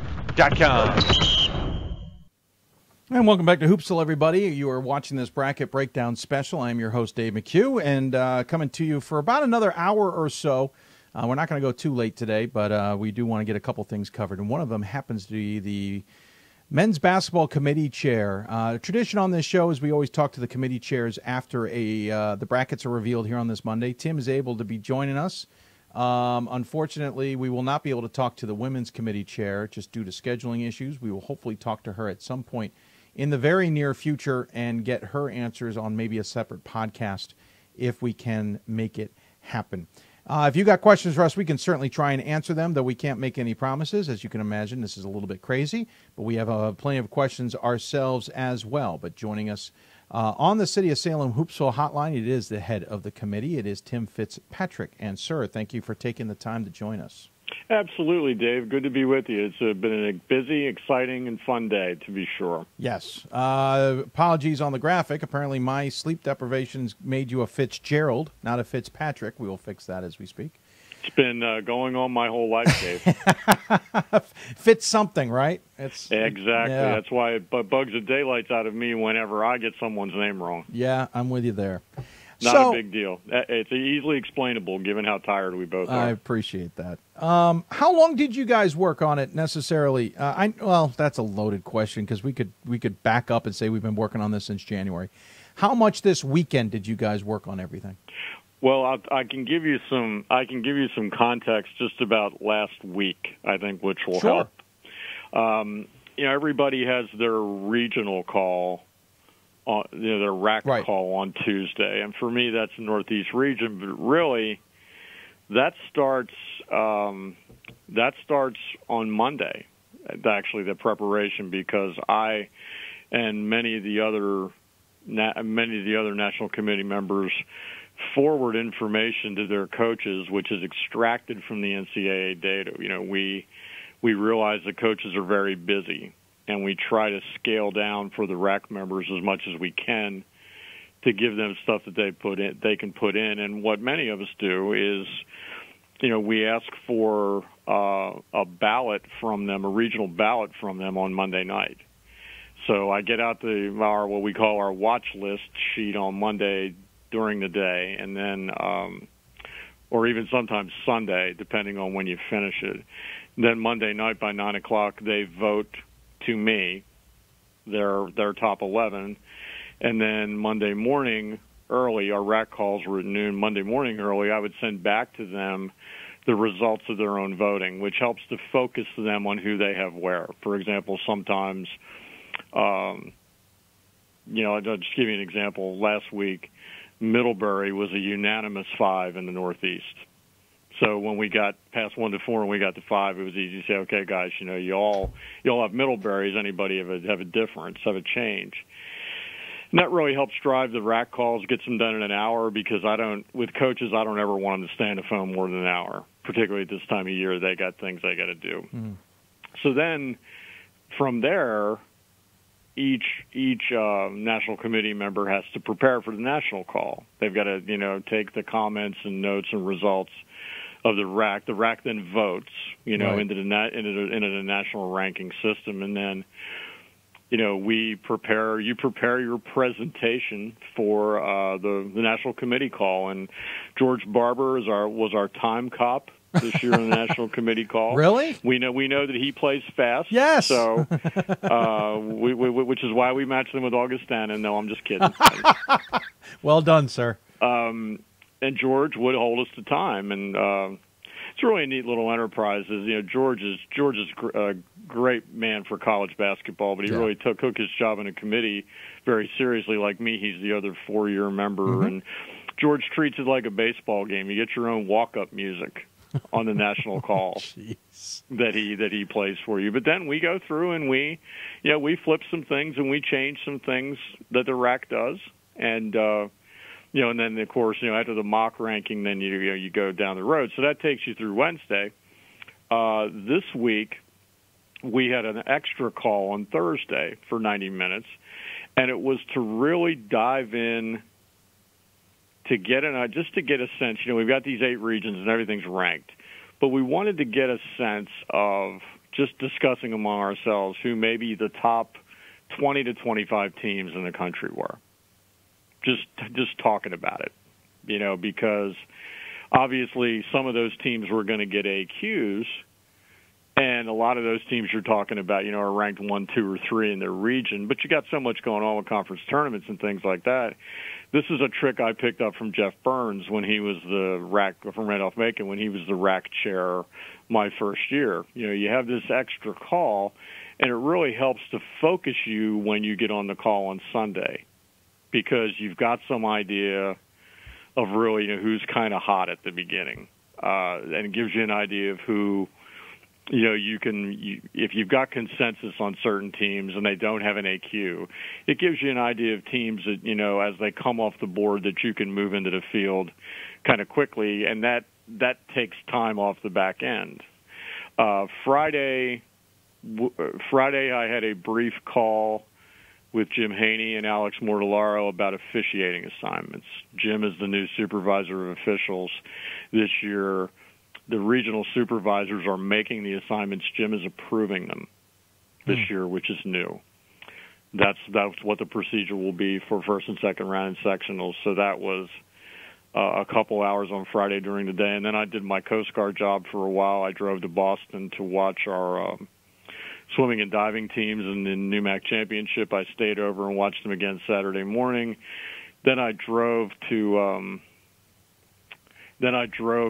Worcester, Mass, to watch our wrestlers. You're crazy, Tim. Then came home in time Saturday night for a call with Alex Mortellaro and Sam Atkinson from the national committee, who I had dubbed my bracket meister. Oh, I get to talk to Sam then. And Sam has been working on the bracket for about 2 weeks. Okay.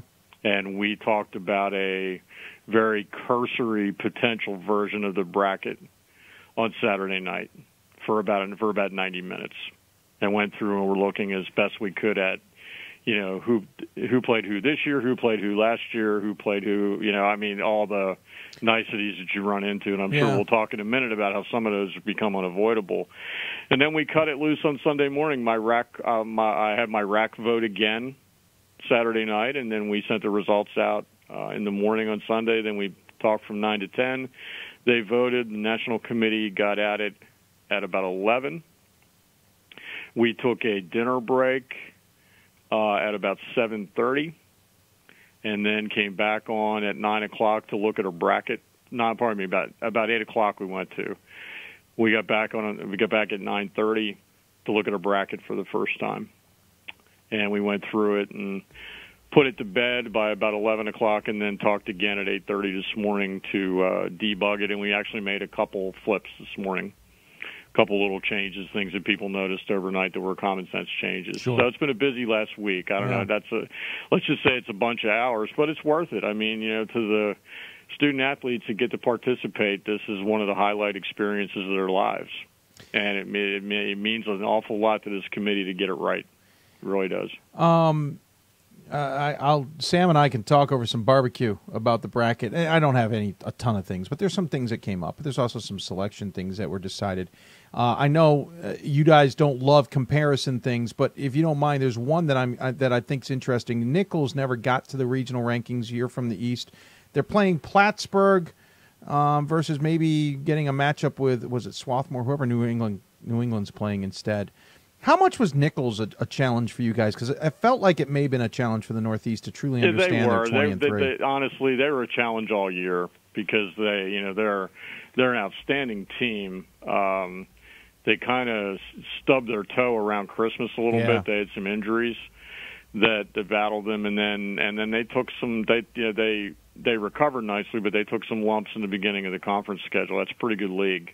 Yeah. As evidenced by how the quality team that Endicott has been in the past. Roger Williams had a good season this year. So did Gordon. And those teams were kind of beating up on each other. And what happens in the Northeast a lot that I think influences rankings is SOS is a very, very big factor anyway. It's one of the 5 factors we look at. I think we have probably.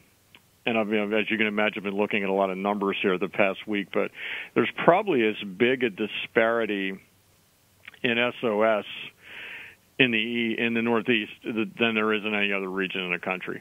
When you get to looking at it, you get to the point where you have a conference champion in Williams. I think Williams' final SOS was 603, and you have a conference champion. An outstanding team in their own right in Nichols with their SOS is about 510. Mm-hmm. It's a big, big, big disparity, and it comes from when you look at how the NESCAC schedules and you look at how the GNAC schedules, for example, they're at complete opposite ends of the spectrum. 10 NESCAC games, 18 GNAC games, and that has an effect on the numbers. And you try to sort through that, and you try to find common ground and make sense to them. Nichols is a high quality team. They've got a chance to show it. And you're right, it's a very tough matchup to begin the tournament. But as I heard you say earlier on the NCAA show, there's a lot of parity in this bracket, so it was inevitable that you were going to have some of those. Yeah. Whitman, of course, the Northwest Conference conversation that we always have. It seems unavoidable sometimes to get the Northwest teams out of each other's way. I don't know how many options you guys looked at. I know you're sending the Texas schools out, which is certainly an interesting note because Schreiner and Sul Ross are technically within that 500 miles of each other. But was it going to be one of those deals to get them out of each other's way? My gut feeling tells me you were probably going to have to then punt Whitman out of that area too and lose a host. Is that could have gone down that way? What happened that nobody can see is you have 4 schools in Texas and none of them were willing to host. Really? Right. So we had to see. That's important. We literally, no knock to those teams because everybody's got their own situation. But yeah, we didn't have much of a choice there. Okay. Actually, and then. As I mentioned to you, in the note that I sent you earlier today, we have made a conscious effort I told the committee at the beginning that I wanted us to come up with something that would kind of be our identity as a committee for the year. And a couple of the committee members, including Sam and George Barber from Greenville, said, we really ought to do what we can to try to nationalize the tournament, because in a lot of respects, the NCAA Division III tournament becomes a regional tournament. Okay, so we looked at it, and, if you look at the bracket, one of the things that we're proud of, 10 of the 16 pods have 3 or more regions represented in them. We really were able to use the mileage limits to spread things around. We made our mind up to use the flights effectively. That's why you've got Saul Ross going to play in Wisconsin. Right. You've got Letourneau going to play in Atlanta. You got Schreiner going to Texas, and then also going to the West Coast. And then you got Claremont also from lower in California going to the West Coast. The average driving limit per team in this tournament is 257 miles. And that's with 44 teams driving. Misericordia going to Wittenberg is the longest. It's 495 miles. Shortest is Johnson & Wales to Eastern Connecticut, and that's 48. Only 5 drives are under 100 miles. And part of what we kind of figured out as a group, or that we strove for, was I'm not sure that the athlete experience is as good if you don't get to go some distance. Sure, I agree with you. Yeah, and I ran into it last year as a site rep. We had an outstanding sectional last year with Tufts, Babson, Keene, and Christopher Newport, and we literally had to go to 2 sessions to accommodate the fans. But I remember talking to a couple of the Babson kids and saying, "Yeah, it's nice, but boy, it would be nice to be going somewhere too." Yeah, and playing, and I think that's part of it. And I don't think anybody's going to look around the long run and say, "Geez, we had to ride 400 miles." Or I think they're going to say, "Geez, we got to see another part of the country, and how cool is that?" Back to the Texas schools real quick. So, did you guys have to reach out to ask them if anybody wanted to host, or did none of them file, or was it a combination of both? None of them filed. Okay. We generally don't reach out to people because there is such strong outreach to us. And that was the case again this year. You get some places that throw their hat in the ring early, and then there's always a real rush at the end. Sure. To get it, where people, I think it's 2 things. I think people forget, number one. I think number 2, people look around and say, "Oh, geez, we're better than we thought," or "We're on a run at the end of the season, so we're going to apply." Yep. And then we sit down, and of course, when you get right down to it too, you want to reward to me with hosting, you want to reward performance. And when you look at, particularly, when you look at the schools that we picked to host, I think that's a clear reflection of that. A couple other quick questions on that. Northwest, one last question up there. You have Whitworth playing CMS for the second time in the first round in a row. Was there any discussion of trying to avoid that game and maybe having CMS play Whitman? I know it's not better or necessarily any more ideal, but it seemed odd that those 2 teams were playing again 2 years in a row. Yeah, that was one of the things. I think you just got to accept in the long run that you're not going to have it perfect. Okay. and that's literally what we did. We looked at a number of alternatives, but we didn't feel that it was better than what we came up with originally. Okay. Christopher Newport's hosting. We now see that they're 4th in the regional rankings. It skipped over Swarthmore for a hosting opportunity. We know we pulled one from the East. We pulled one from the Atlantic region, but I think it caught a few of us off guard that Christopher Newport was hosting maybe over a Swarthmore. Yeah, in that case, we were looking really hard at how we could get teams to different places and do it, in the most reasonable fashion.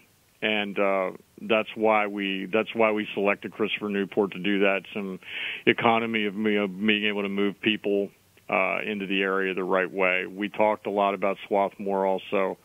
But like I said, in the end, when you're looking at not to short circuit your question, but when you look around and you get a lot of alternatives, at the end of the day, you just pick the one that you think is the best and meet your goals most objectively, and that's what we did.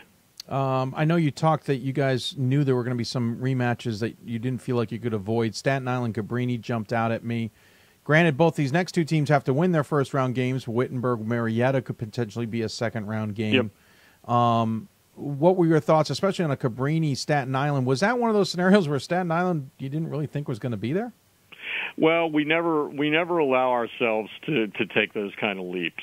Sure. It's really easy to, and you got to be you got to be very careful, when you're looking at data and when you're making considerations. For example, one of the things we heard about Middlebury along the way is, well, Middlebury's lost 3 games in a row and they haven't played in 2 weeks and things like that. Well, but your trend, unlike the D1 committee, your trend at the end of the season is not a factor you're allowed to look at. Just like we're not allowed to look, it's not a factor. It's not anything you consider. Just like we're not allowed to consider RPI either, even though the Division I committee is. So we have to constantly remind ourselves to refine our data pool and our data analysis to what we have in front of us.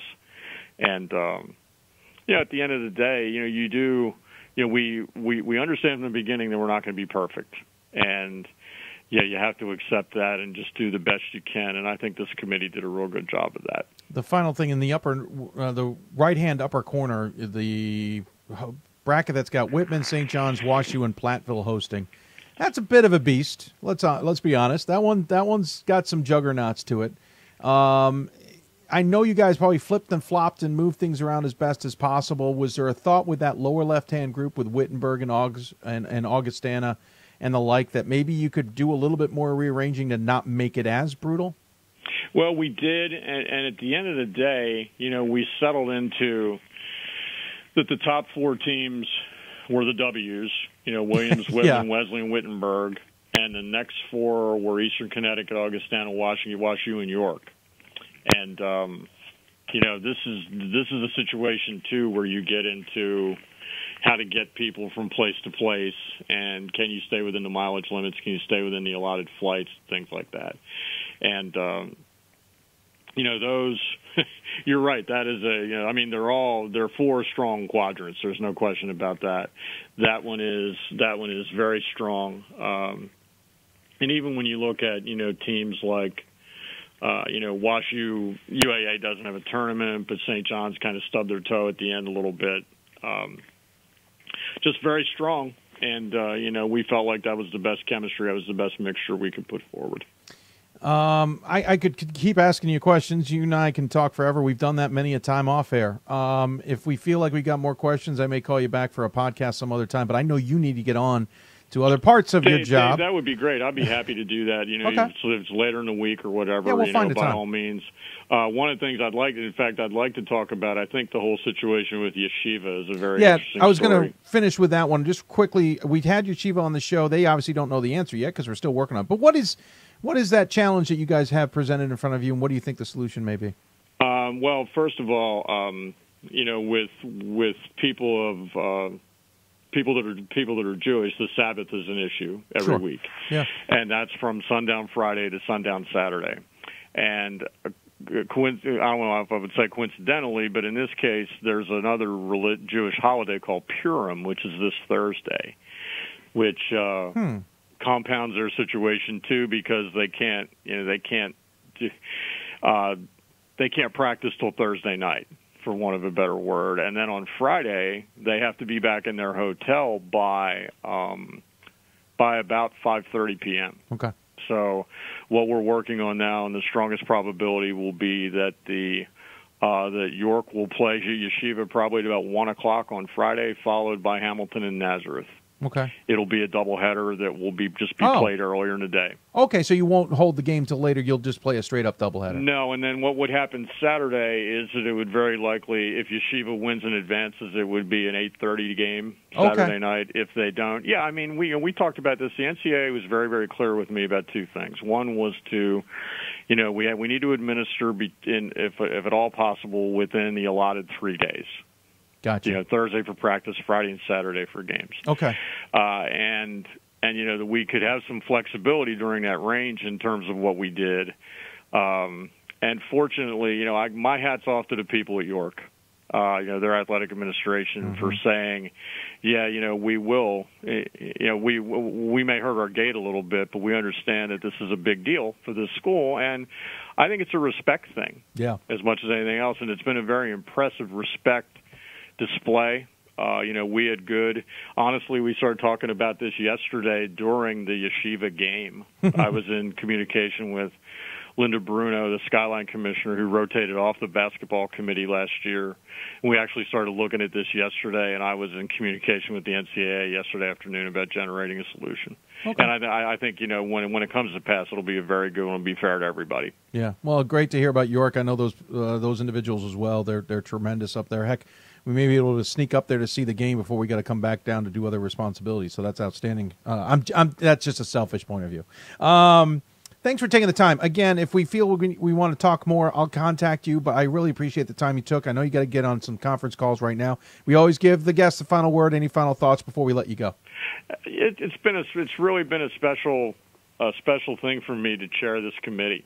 You never know how you're going to do, and I've had a great group of national committee people to work for. I'm really looking forward to Salem. We're looking forward to having a great tournament and celebrating St. Patrick's Day in the great American South. Yeah, we'll get to enjoy that, will we not, sir? Yes, we will. Yes, we will. Thanks, Dave. Thank you, Tim. Take care of yourself. Bye-bye. Bye. Tim Fitzpatrick, the athletic director at Coast Guard and the men's committee chair, joining us on the City of Salem Hoopsville hotline. We couldn't get everything answered. Tight timeline today, just the way it was built. Again, if we generate enough questions and we feel it's necessary, we will try and reach out to Tim and talk to him in a podcast scenario maybe later in the week. We will be doing that hopefully with the women's committee chair who was unable to join us on this special today, Bobby Morgan. In the meantime, we'll talk to Tim off air as well, maybe get some questions answered, but we'll also talk to him when we get to Salem for the final time. Going to take another break. When we come back, Ryan and I will finish up, wrapping up with your questions and anything you have to say or thoughts.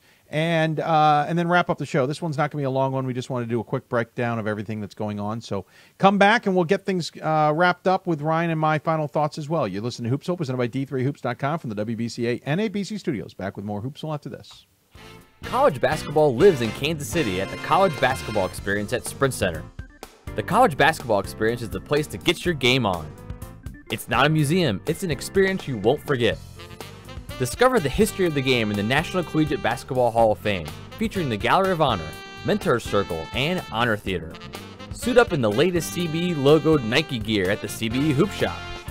Elevate your game today and visit the house that college basketball built. For the love of the game.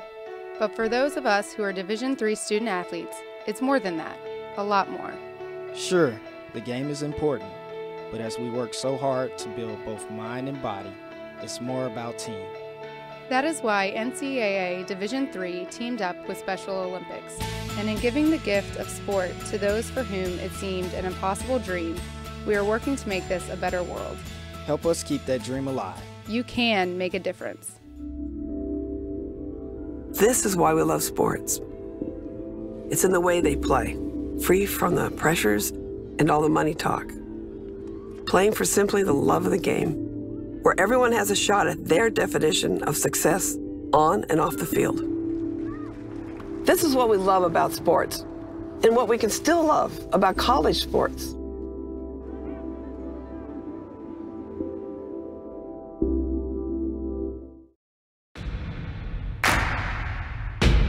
It starts right when you hit the court. You imagine your finest moment. The game-winning shot that gets you to the dance, a monster dunk or no-look pass, and cutting down the net. Sports lets us dream of our own success and prepare us for our finest moments on and off the court.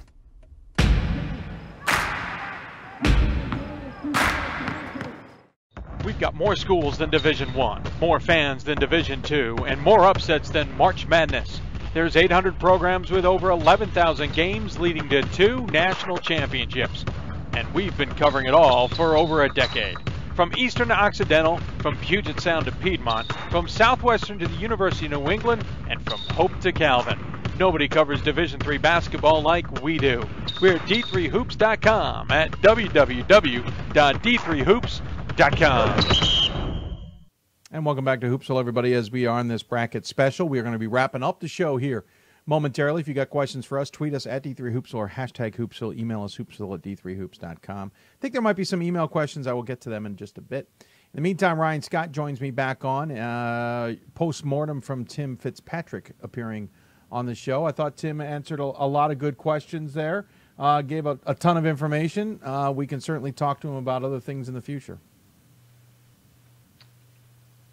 Yeah, he's a great guy to work with and to talk to, and he's a good guy to have in charge of this committee. Yeah, he does a good work. We can disagree with a lot of things, but I think he said something that's fascinating. I don't want people to take it the wrong way, but I understood what he was trying to say. They go in understanding they're not going to be perfect. And what they're basically saying is they're not going to be able to get it the perfect way they want to get it.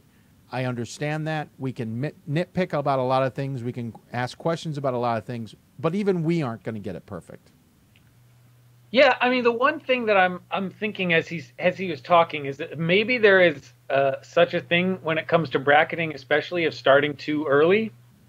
Like, you want to know which matchups have been repeated during the year or previously so that you can avoid those. And you want to have a list of some of that stuff together. But if you're starting to slot teams in too far ahead, you're going to be getting your mind into specific scenarios that maybe aren't the way they have to be.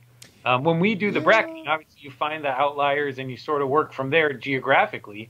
But if there's a surprise entrant at the last minute, you may not get your best bracket if you've already got a large framework in place. You got a point. I think the first time I started hearing that the bracket work was taking place earlier was last year. Jeff Burns was one of those who gave us a wealth of information both on air and behind the scenes. And while I got a sense that they always worked on selections ahead of time, that's a system that can easily change and they will adjust to it. They won't get into a bog there. But I never got a sense that they were bracketing ahead of time. I do wonder, and I know several members on the committee very well. He mentioned Sam Atkinson.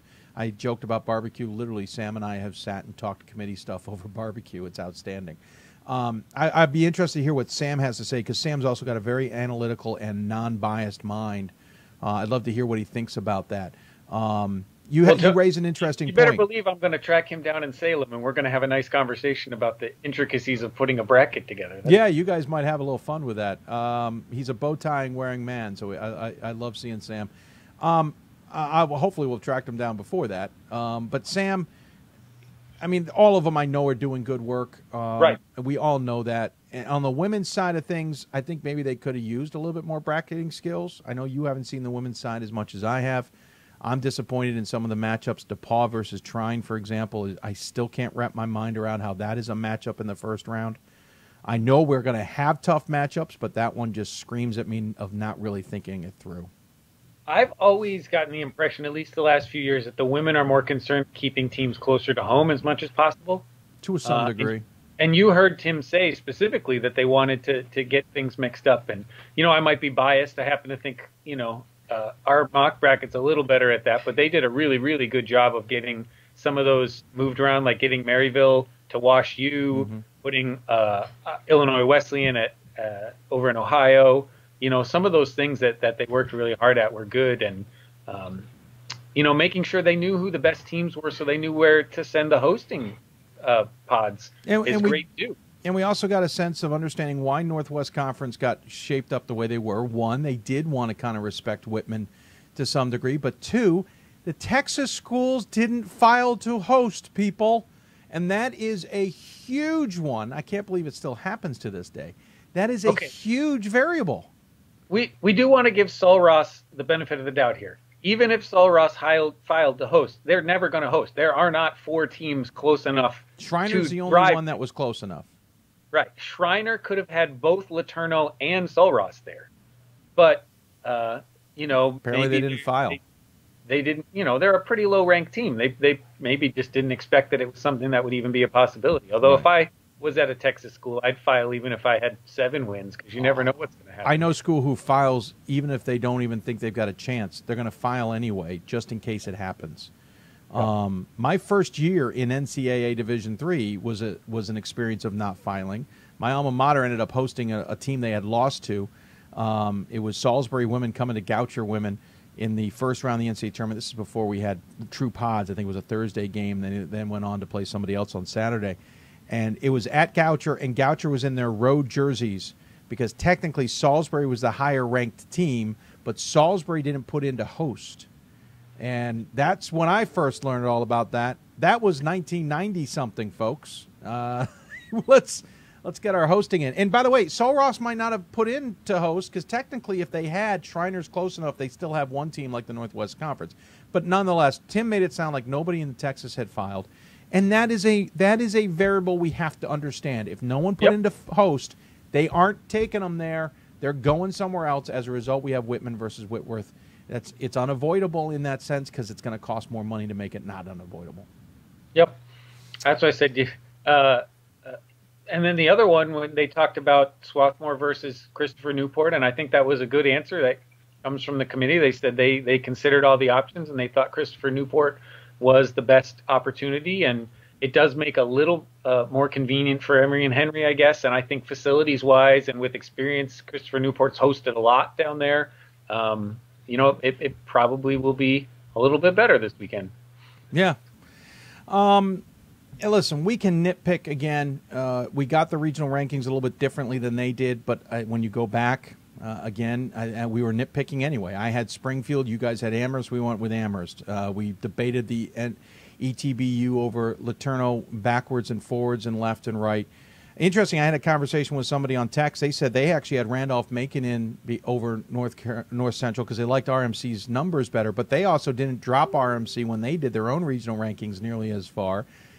It's that conversation, and you and I talked about it with Bob, and I think we even talked about it on the women's side.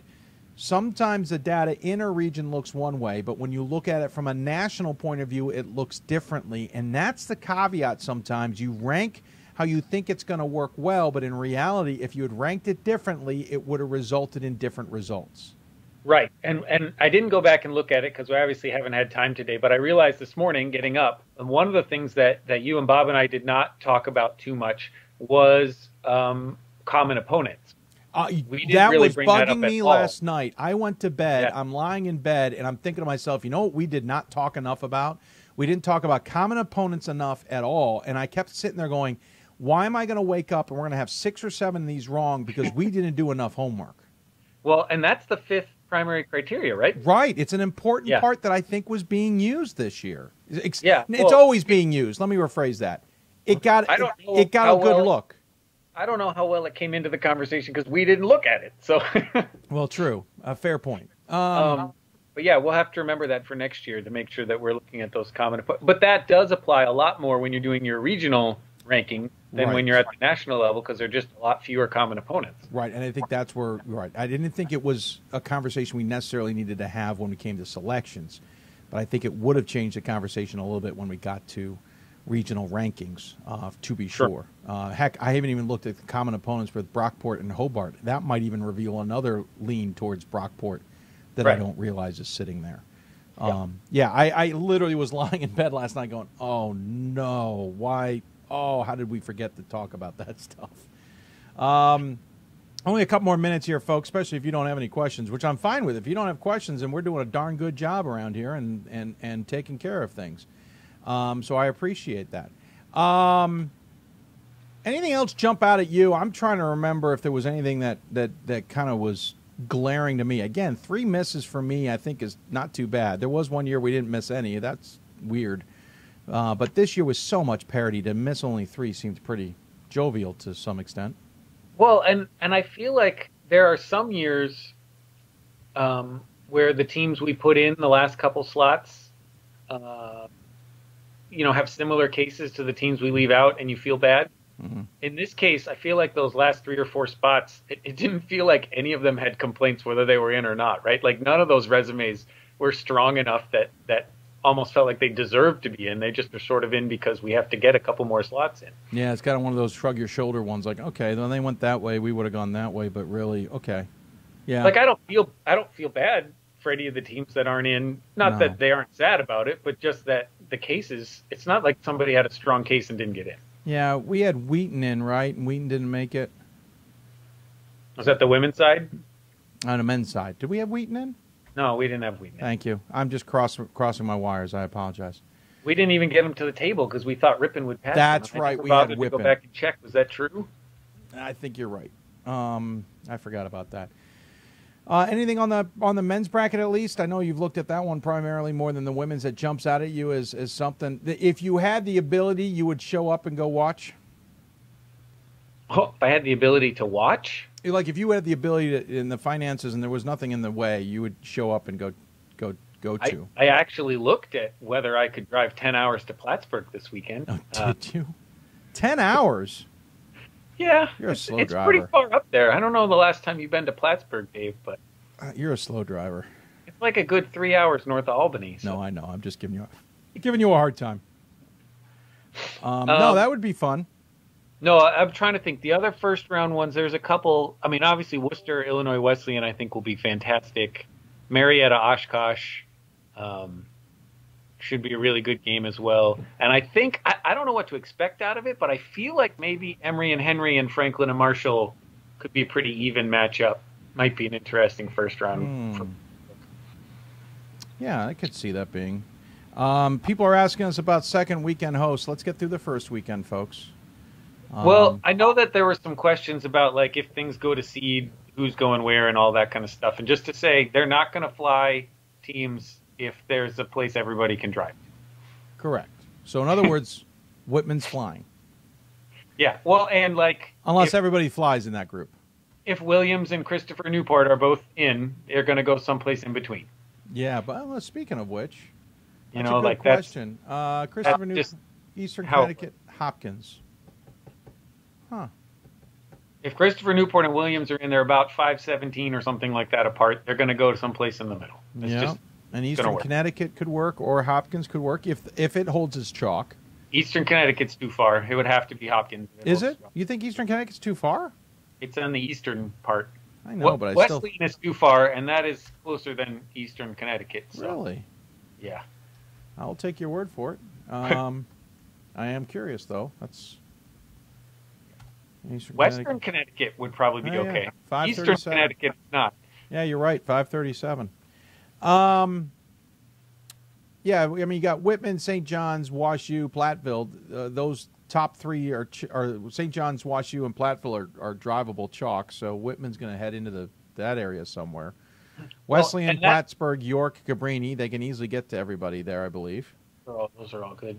John Carroll, Augustana, Emory, Wittenberg. That's the only one that's going to have an extra flight built in there somewhere, but it's all going to depend on where they can get to. I think Augustana can get to John Carroll, but that one might be pushing it. Well, they can certainly get to Wittenberg, I would think. Yes, I believe they can get to Wittenberg, no problem. Which is why whether they get all the way to John Carroll, I'm not sure of. Right, that it would probably end up, and Wittenberg's the high seed there anyway. Actually, Augustana to Wittenberg is 6:15. Yeah, that bottom bracket's got a little bit of an interesting twist to it. 6:72 to John Carroll. Well, he did say that they put specifically to have the second best teams be the 2 seeds in all of those, and so I guess that's just the best situation they would have for Augustana there. And if you start thinking about it, if you start taking some of those teams in the upper... Wait, are you sure you didn't accidentally pick the South Dakota Augustana? I can double check. There's a chance I did that. I was trusting the TES system. Six feels a really long... No, you might be right. I'm looking at it now. I'm very likely got that wrong. I apologize. Nope, you're right. I did have the wrong one. It just didn't pop up right. Yeah. 436 to Wittenberg. 436 to Wittenberg. I was going to say, I'm pretty sure they could get there. And that was the other question that I had. 504 to John Carroll. Yeah. Well, that was the other question I didn't know if maybe we can talk to Tim offline. The pod that's at Platteville, if we switched it with the pod that's at Emory, you wouldn't create any extra flights because Platteville can also drive to Wittenberg, and you may have evened out the strength in those a little bit more. Yeah, possibly. Hey, one person pointed out the one that I certainly am intrigued by: Augustana versus Greenville. Buckle up, folks. That one should be fun.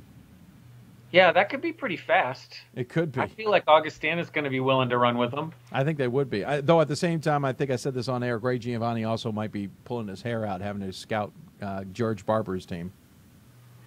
Well, that's more of a system thing. You just figure out what kind of defense you're going to play, and you don't really worry about Yeah, Everybody on Greenville's going to be a shooter, so you don't have to worry about that. That said, I've heard a number of coaches tell me it takes you 2 to 3 games after a system game to get it out of your system, no pun intended.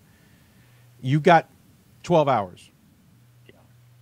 You know, you got to get that out quick. And yeah. You know, that could come back to haunt Augustana a little bit. We'll see. I mean, Augsburg's on the other side of that with Hope. So there's a lot we got to figure. I mean, people got to play games. we got to get games out from underneath us first. Augsburg would be a very different style of basketball. Yes, very following Greenville.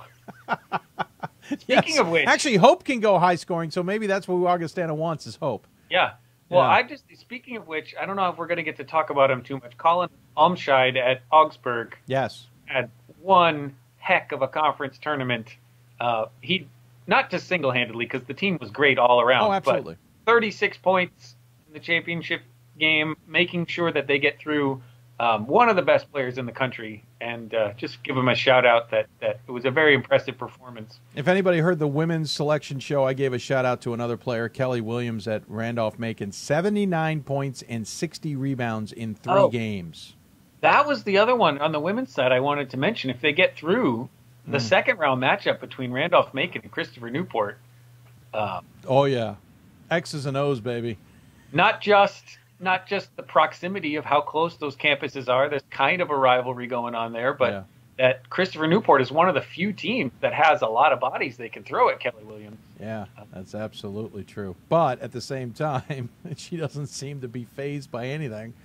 24 rebounds in the quarterfinal game, 16 and then 20. She had 31 and 20 in the championship.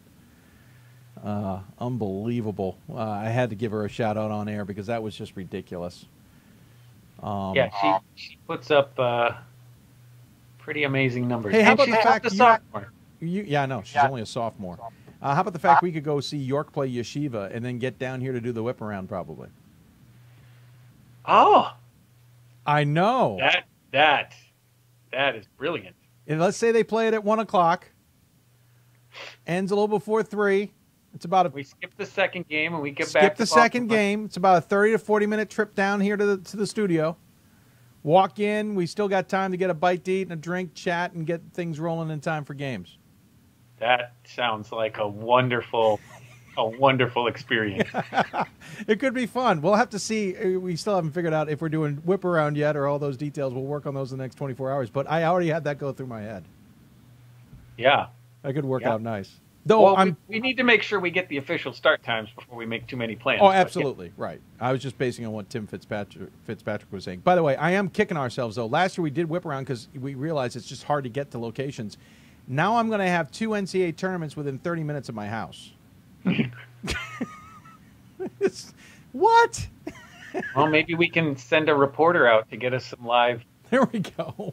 Feedback. We'll send my son out. Well, that's what I said. We could do that. If York's games are early, we can still make it happen. That's true. That's true. All right, I'm going to check around for any last-minute questions before we get rolling here.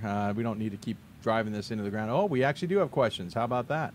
I was looking at the boards. There weren't too many, so... Got a question. What about George Fox women's team to Iowa with Wartburg and St. Benedict's versus Whitman in Texas? The Iowa group has the top 3 regional reps from the Texas group, has a little regional power. Yeah, I said this, Robin. I think I know who this is coming from, ironically enough. Robin, I will not say your last name. I said it on the NCAA bracket show that I was really stunned by that bracket.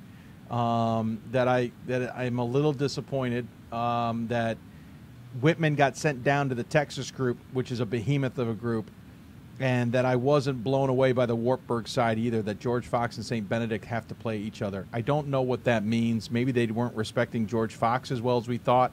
I feel bad for the Gorlocks of Webster. They're the odd man out in that group. But those are 2 monster pods right there. I will just mention, I assume George Fox won. They won the AQ, right? Who? George Fox did, yeah.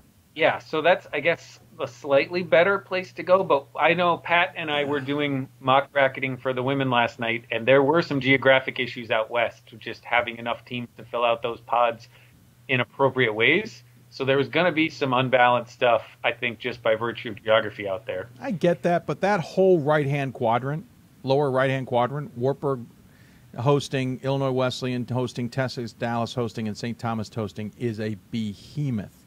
I'd love to have seen them get Chicago out somewhere else. Oh, they absolutely could have divided it up a little bit better. I'm not sure specifically Wartburg. It wasn't going to look good necessarily, whoever ended up there. Possibly.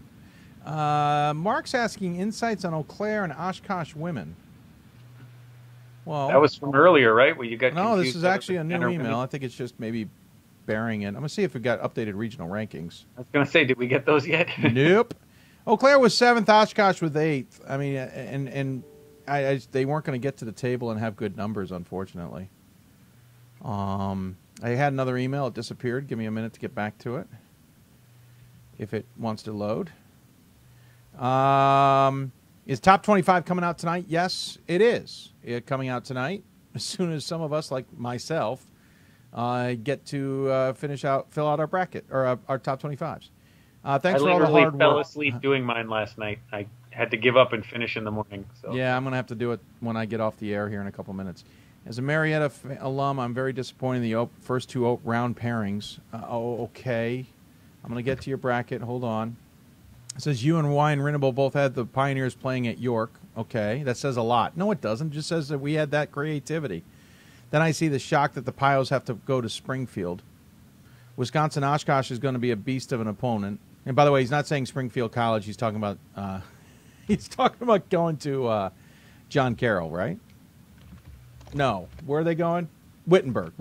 Yeah, Wittenberg. He says Oshkosh is going to be a beast of an opponent. Right, but Oshkosh and Marietta also don't have resumes that match up like that. Yeah. Go ahead.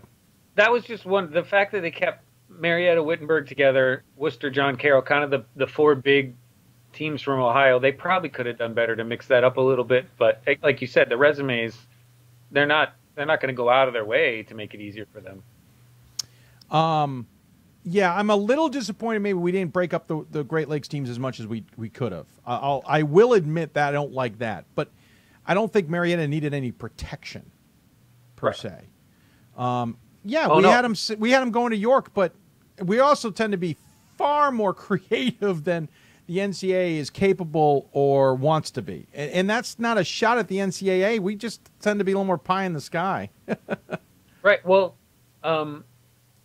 yeah, and we're also not coaches. So when you get the coaches and athletic directors in there, they're thinking about the people who are coaching these teams and the players on those teams and how those match up. And there's a lot of other things that come into their mind. I'm pretty focused on just trying to get the best mix that we can get. And I don't know that I'm considering all of the things that they go into it when they're doing the bracket either. Right. we tend to have an outsider's point of view. The other in a bad way, but excuse me. Yeah, the other thing, I mentioned it earlier, but they may not have been tuning in then. Teams like Illinois Wesleyan and Marietta and Oshkosh are big names that normally get some status protections in these tournaments that just don't deserve it this year. Yeah, agreed. And so it kind of throws your mind off when you see, Marietta and Oshkosh, that should be a later game. You say, well, most years it should be, but not this year. Right, exactly. It's this year that I think everyone has to remember. And remember, there's no history thing that dictates, we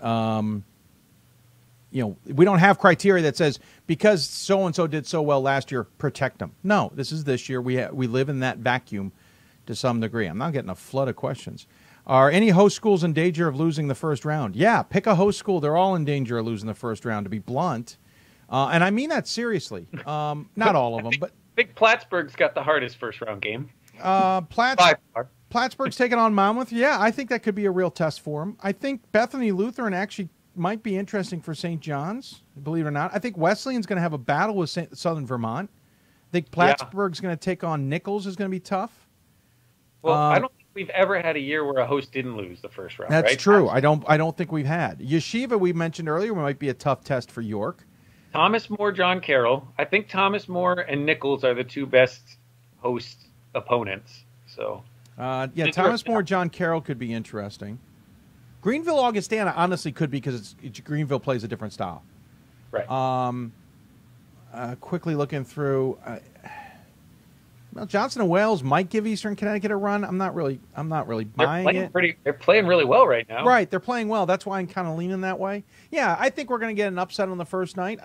Who knows where specifically, but I think it's absolutely certainly possible. It always seems to happen somewhere. So. Exactly. Maybe Yeshiva. Who knows? Absolutely. Are there any 1-2 seeds that are in danger? Yeah, we asked. Sorry, my bad. Pat says we should bring a video report from Yeshiva. Yeah, I like it too. Can we do the whip around at Hopkins? I'd have to deassemble half the studio to do it because we need the beast of my computer setup to do it. Ryan and I went through some pains to make sure George Fox was sent somewhere, but where it made sense. Yeah, I get that. I think George Fox took a hit there. And to be honest with you, I think they took a hit because the Northwest Conference wasn't as strong as we've seen them in the past. Has York, PA announced it will handle the Yeshiva situation? Taft, it's not York that technically makes that decision. It's the NCAA. We had the committee chair on earlier. It sounds like they will play a Friday afternoon game, possibly at 1 o'clock, immediately followed by the doubleheader of the other game. And if Yeshiva were to win, then they'll play late on Saturday night. If Yeshiva does not win, then they'll play normal time probably on Saturday, maybe a little earlier on Saturday.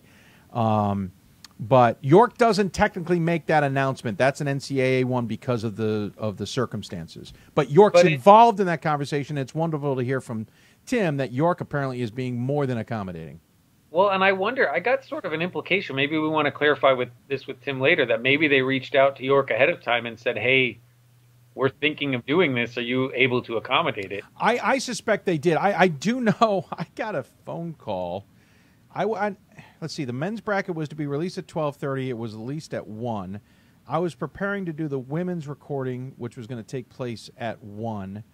I got a call about 12:10, 12:15 from an individual wondering if I was going to be able to cover something because he was going to have to be at Hopkins. I said, oh, of course I played dumb. Well, Hopkins is hosting the NCAA tournament. I said, oh, how do they know? So I think the hosts were let known a little bit in advance, and Hopkins, being Hopkins, they're good at this, was already starting to make some plans in advance to get pieces in place. Doesn't mean they released the information, folks. Don't jump on that one. I have a feeling York was absolutely contacted ahead of time saying, listen, we want you to host, but there's a caveat, because I think the caveat was big enough to at least get that ball rolling well enough in advance, because if there was a problem, they're going to need to make a change to a bracket. Well, right, and there's 4 or 5 hosts that Yeshiva can conceivably have been at, so I'm sure that they tried to find the right situation. Yep. I mean, I would love to have seen them down in Baltimore or in Philly, maybe with a bigger Jewish community, just because it's so unique. But to be honest with you, the very likely the committee doesn't know all of those details. Yep. I can think of 2 guys on that committee who would have. One who used to live in this area, who's now in the Great Lakes chair, and one who is in this area, being the Baltimore area. That being said, York isn't that bad a choice. It's not that far north of Baltimore. It's not that far south of Harrisburg. It's not that far west of Philadelphia. They could still have one heck of a crowd there, to be honest with you. I feel like the way that you keep talking about York is that you're offering some challenge to the small Jewish community in York, Pennsylvania, that they're going to take this personally. You need to be at York. And York, you need to get bigger servers. The entire world's going to be tuning into that game. And I really do think the entire world will be tuning into that game. Just double checking. It looks like maybe our questions have simmered down after a little bit of a run here. John Kelly says Yeshiva men's basketball is quality this year and physical. Interesting to see how they do. I do think they'll be interesting to watch. By the way, most of that group's just sophomores. How fun will that be? They're going to be very good. Yep. So I think on that note, we'll wrap it up. Listen, we'll be 2 things that are going to happen the rest of the week is we possibly, well, I can talk about those details later. Let's get Ryan. Ryan doesn't need to listen to me gammer on. Any final thoughts you see, sir, before we let you go and before you do your yeoman's work? No, I just feel like we've got a good tournament. You know, it's going to be competitive. I think it's balanced pretty well. You know, we're never completely happy with what the committee does, but I think this is one of the better ones in a while, and we're going to see some great basketball. And again, if they already going in knowing they're not going to be perfect, I can't fault them too much. They tried their best, and yeah, we can nitpick left and right too.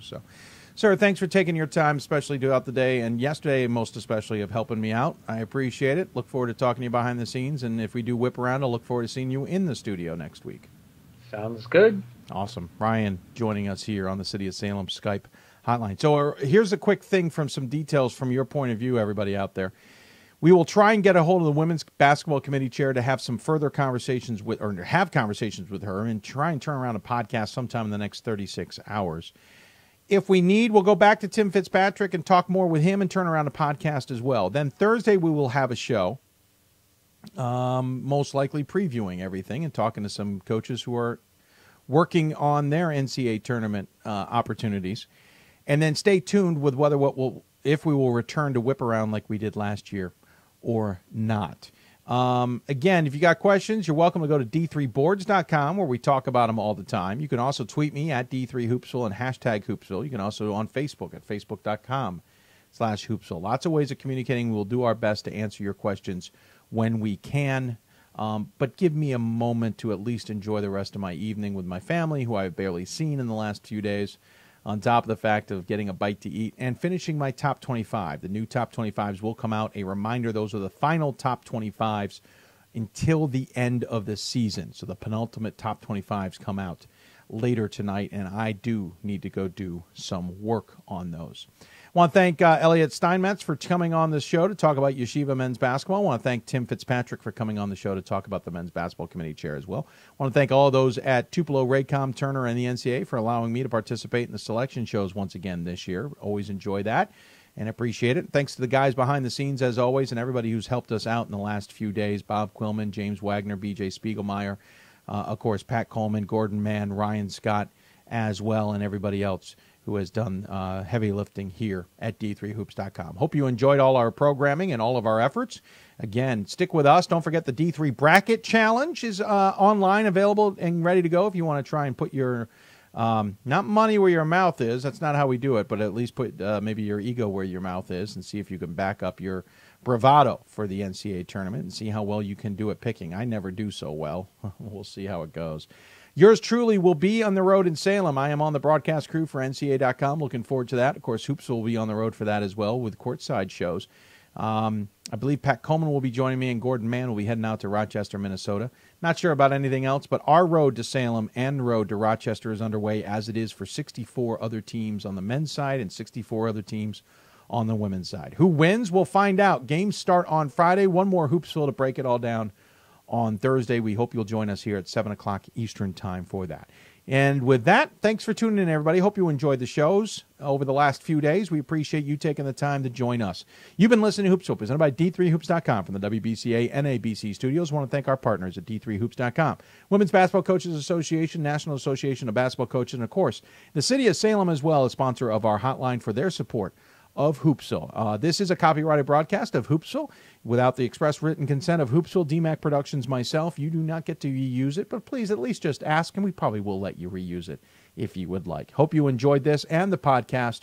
If you missed the podcast or you want the podcast from Monday, don't worry, we'll turn those around in short order as well. Thanks, everybody. Good night, and enjoy the NCAA tournament.